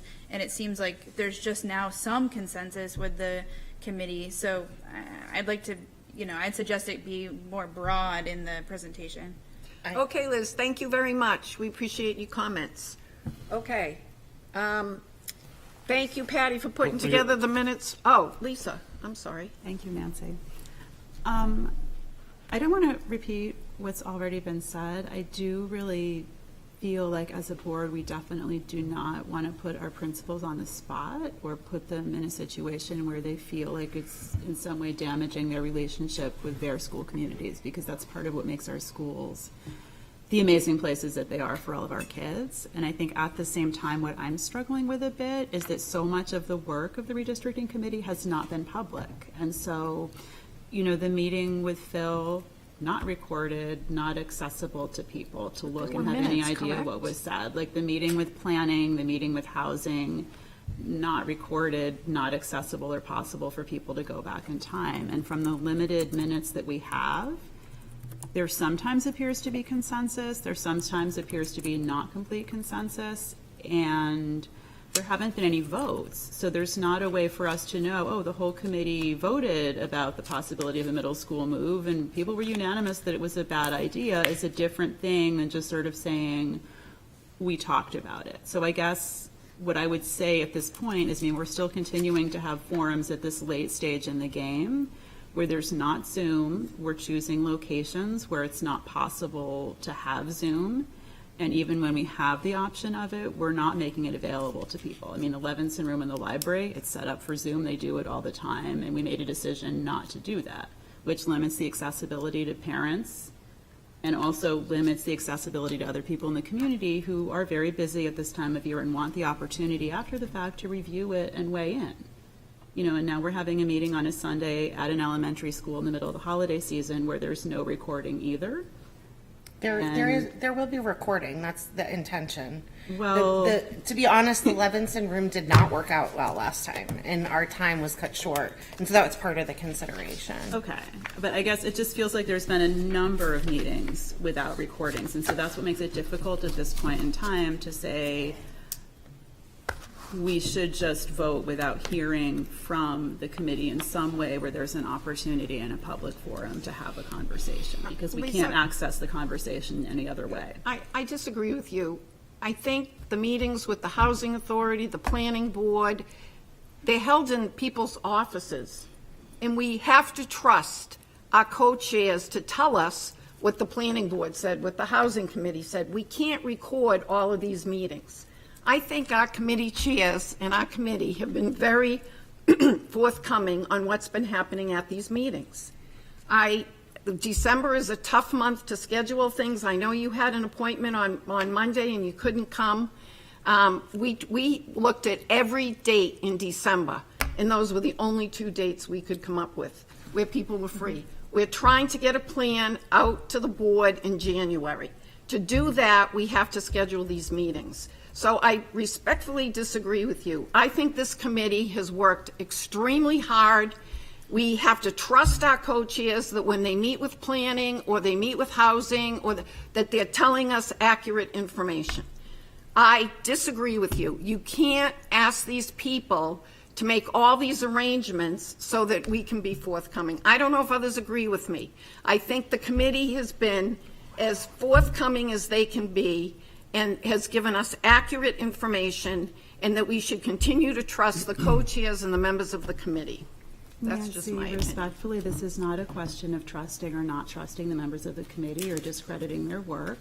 I did not complain about the dates. I understand I had a conflict that was unavoidable, and I'm not concerned about that piece.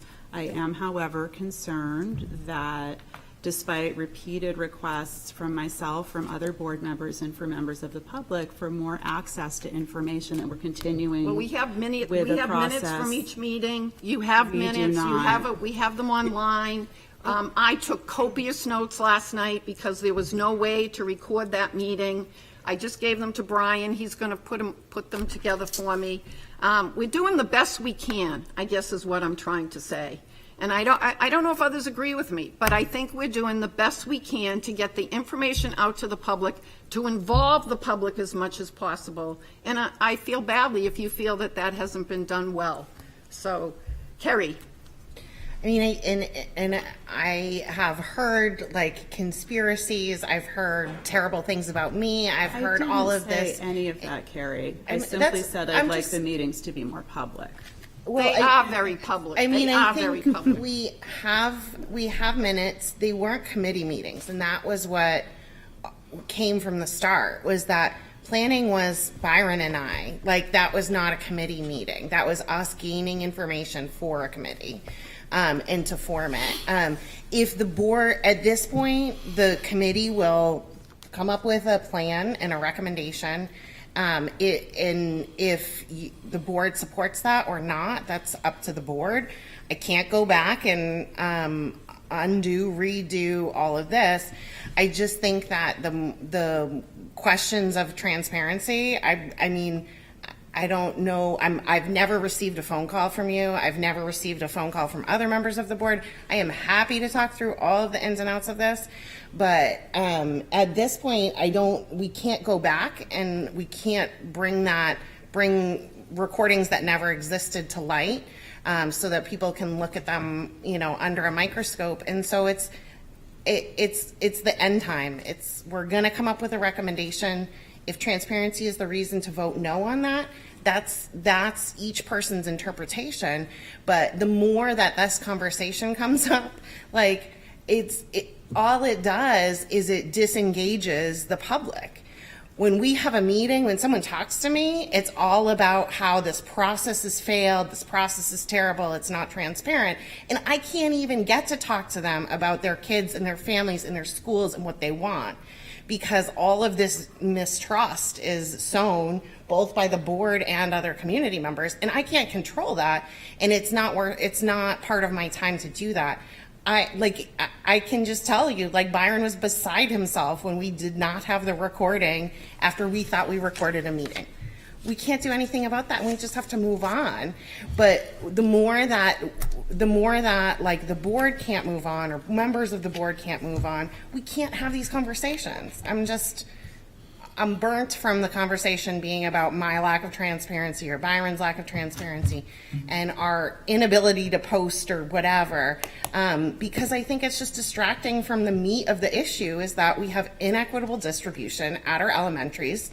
We've tried our darndest to come up with some options for how we might address that. If the board doesn't feel that the inequities are worth trying to address, that's fine. It can go for another year. It can go for another 5 years. But I just can't, I can't have that be the conversation. Discuss the plan, discuss the results we have, discuss the notes we have, and make your determination as a board member. And we will try to address the elementary piece and having the committee members here. This is the rumblings that this is not it. And so the best thing that we have to do for transparency's sake is have an open conversation at a recorded meeting so that we can get that feedback from the principals and really see if that is an issue that's coming up for them or not. And they don't have to cite specifics. And I hope that the board will not push them on specifics if they feel like it's going to change their relationship with their communities. Okay, I'm going to end this conversation. The redistricting conversation is over. Let's move on to the agenda. Thank you, Carrie. Thank you, everyone. It's over. Yeah. Oh, I just wanted to thank Patty for the Teaching and Learning Committee minutes. Future agenda items, please use the Google form that we have. If you have, I checked it the other day. There wasn't anything new. We can reopen the public comment. Would anyone here like to publicly comment again? Please come up to the podium, state your name and address, and you have 3 minutes to speak. Hi, Kate Hayden, Monash Street. I don't have anything formal written for this portion, but I don't think it's going to be a surprise to anyone up there that I'm very disappointed and perplexed at your lack of willingness to just try, Zach, to try for this summer. You have a community of willing and able people that want to help, that have helped for the last year and a half. We think we should start now. We have nothing to lose. We can try. You can try. And if you don't, and if it can't get done, we're just further down the road. If the summer comes and we haven't been able to get permitting, we're not able to get all the ducks in a row that we need, so be it. We'll miss it and it'll be disappointing, but at least we would have tried. The other piece, the PIP, thank you for bringing up the facilities committee. I would love to be a part of that. I think playgrounds have been left out of the facilities discussions forever, and I think that they shouldn't. So I would be, I don't know what the form of the committee is, but as a person of the public who has a wealth of knowledge and information now that I've obtained over the last year and a half of work that Ashley and I have done, I would love to be a part of that process. You have an invested community that wants to help with the playground project, so I just really hope you don't sit on it, and I hope that you just start now. You really can start now, and if we don't get to this, if we get to the summer, and again, I can't say that enough, we should try. We should try. You should all want to try to get this done, a shovel in the ground for the summer. There's nothing that, it doesn't hurt anything. You know, like if you want to start the plans over, you have to do the RFP. Like, okay, great, let's do that tomorrow so that we can get this rolling and try for this summer. I can't say that enough. The kids deserve this. My kids, your kids, everyone in this community deserves to have a safe playground. And despite what you guys say about it being safe, I understand you have to say that, but it's not. It's just not. The Little Harbor Playground's 25 years old, and it needs to be addressed now. So you have an opportunity, and I really hope that you take it, and I hope you as board members take this opportunity to help move this project along and to have conversations with Zach and with Ken and move it along. I'd also love to see the playground project on the next agenda so that there can be more discussion and dialogue about it, about how to start now. So I would encourage you all to add that to the agenda, have discussions about it, and really think about what you can do now, because there is a lot that you can do now, especially with the $25,000 that Ashley and I helped to raise. Thank you. Thank you, Kate.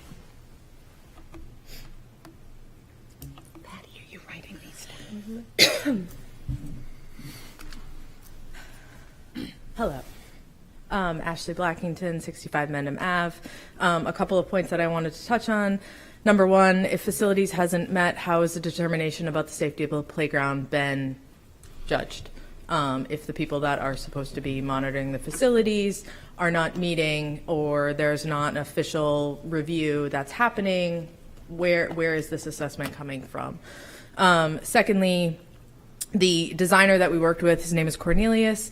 He is the one that finished out the Dondero project. He is one of the two landscape architects that submitted for South Mill.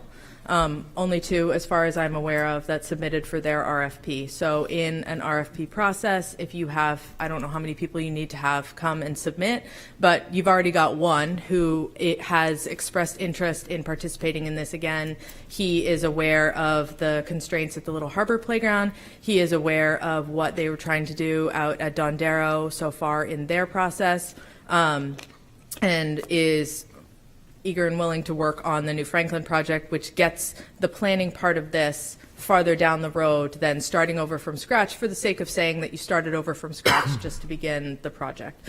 The other point that I want to make about this, just trying to string them all together, just had to go chuck in half my kids, is that, like Kate was saying, there seems to be a lot of dialogue around whether or not this playground can be completed, and that as being the marker of whether or not to start the project.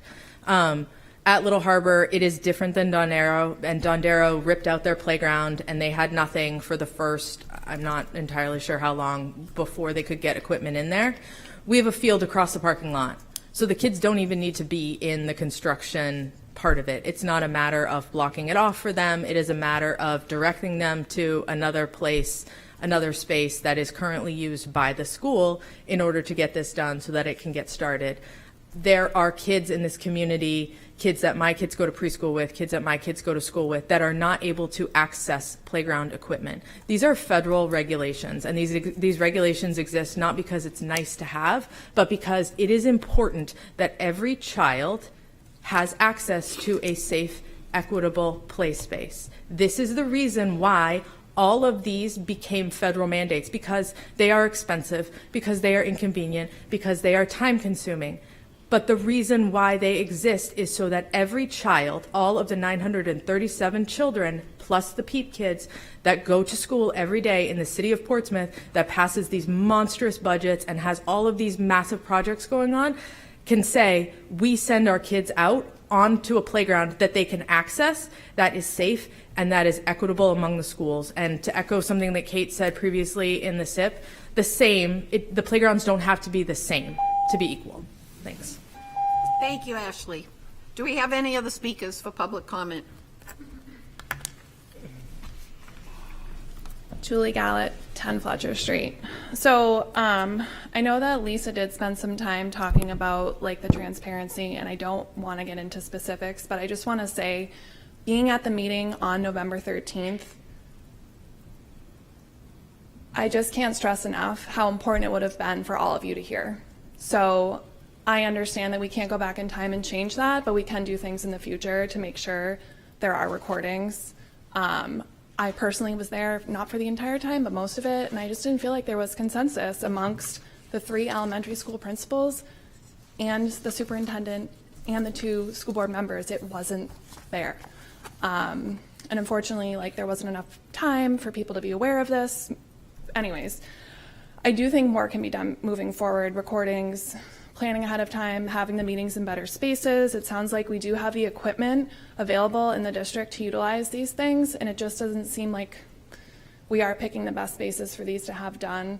I understand there's like some time constraints and you're trying to get this done by January, but do we need to vote on it in January? I don't know, especially if we're not going to be able to get all the things that you guys need in order to vote.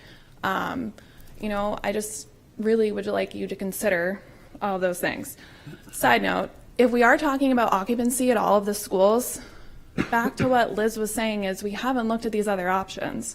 I know that the high school can accommodate 1,500 students.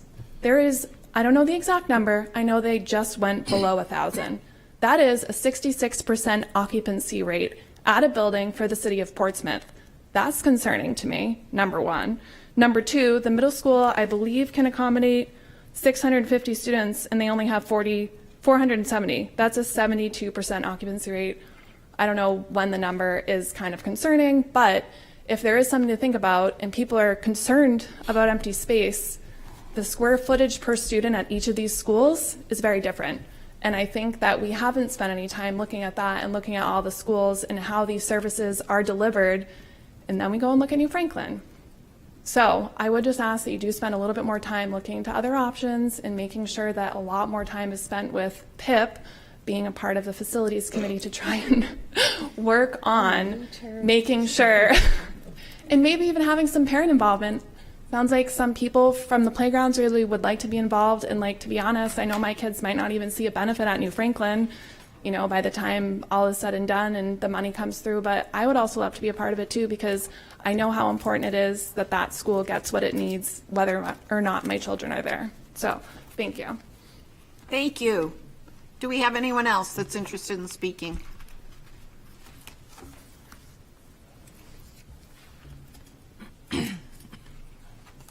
Hello again. Matt Sullivan, 1808 Islington. I'll try and keep it brief. I appreciate everybody's been here for quite a while. Redistricting. I kind of feel like it's feeling rushed at this point. My question in general is, does a vote need to happen this winter if the bubble class is moving through Don Darrow at the end of the year? It seems that buys us a little bit of time. The crush of the holidays being stressful on everybody, and especially members of the committee. We're working very hard at this, as we all know. Do we benefit by delaying this enough where the parents, the people who want to be involved, have the time when it's not the holidays, when we are all overwhelmed? And this is a big deal. It's a big deal for today. It's a big deal for tomorrow. I don't think that's lost on anyone. I still have concerns about my kids being taken out of an environment that they're absolutely thriving in. I think that's true for all of the kids at all the schools. We wouldn't have top-ranked schools if we didn't have great students, great faculty, great parents, and an important council. I know my kids don't want to move. Selfishly, that's my biggest concern at the end of the day. But I just feel like more time would make a difference in just making people feel more comfortable with it. And possibility of looking at what can be done with incoming students, looking at that data versus moving the kids today is taking the kids coming in who haven't established these relationships, that would establish great relationships at any of our 3 schools. But the kids who are at the schools, it seems they've gone through COVID, they've dealt with a lot. I just don't feel at this point they need to deal with this when they're not going to understand it, and they're just going to be pretty heartbroken, and it's going to be a big challenge as a parent to deal with that and get them learning in a new place. It seems excessive on my part, but I know it's hard work. I appreciate it. I can hear the stress in your voice, and I know you all have the best intentions with it. I do not question that at all. I just feel we're rushing this to try and get a reaction because of the bubble class, and the bubble class is moving. So anyways, I appreciate it. Thank you guys. Have a great evening. I yield the rest of my time. Thank you, Matt. Anyone else would like to speak? Please come forward. Hello, I'm Caroline Turk, 152 Hillside Drive. Again, talking about redistricting, I just wanted to highlight the emotion that Nancy, you felt just a minute ago, and Kerry, you have emotion behind this too. Just times that by so much more when your family is actually involved in this, because that is what we're living. The children are talking about it at school. My kids are coming home and saying to me, are we moving? Are we not moving? What is happening? If my friend goes, do I go? These kind of conversations, as much as I understand the slowing down to make the best decision, this is horrible to live through, as a parent, and talking about advocating for the principals, which I understand where you're coming from. As a mother, I'm trying to advocate for my children as well. And again, times that by 1,000,000 with what we're going through with such an uncertain time. John Darrow is awesome. My kids are awesome. It's my community. It's my life.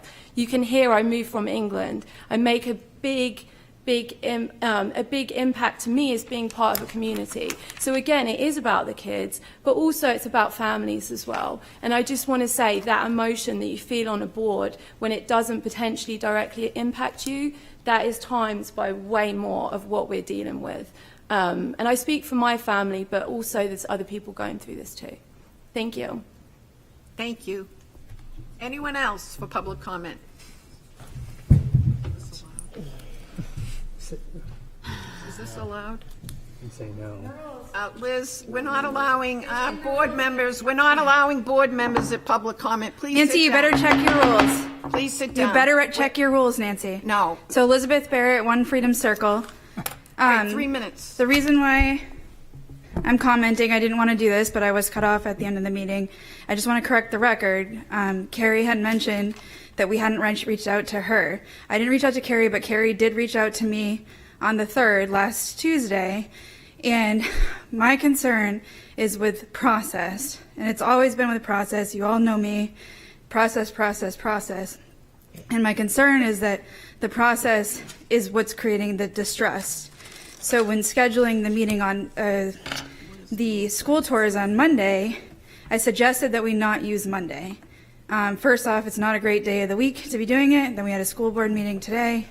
But also the turnaround time. So making a decision, I think it was posted Wednesday or Thursday, for potential community involvement on such a big issue on a Monday, less than a week turnaround, is not conducive to, letting the public feel that they're part of the process or that there's a good process. We found the rule. School board members may not participate in public comment. Okay, read the next sentence, Any member Nancy. who violates this rule must recuse themselves from all discussion and votes related to the matters they address during public comment. So the process. So please sit down. So I will recuse myself Please, from. all right. Nancy, Please sit it down. says that I can do that. No, it says board members cannot. I will recuse participate myself in from public talking about the comment. process again, but I have the right to talk, Nancy. It's my constitutional right, Nancy. She wants to accuse herself, so. I said I'll You're not gonna recuse vote on the myself from redistricting? At talking about the the end, you're not process. going to vote on the redistricting? No, I will, but I'm not going to vote on the process. I'm talking about the process, Nancy, and that's it. I'm talking about Monday's Liz, I'm asking you scheduling to is sit what I'm down. talking about. I'm asking you to sit I know, down. Nancy. Talk Okay. to legal. Do we have a motion to adjourn the meeting? Do we have a motion to adjourn the meeting? Motion to adjourn. Do we have a second? Second. All in favor? Aye.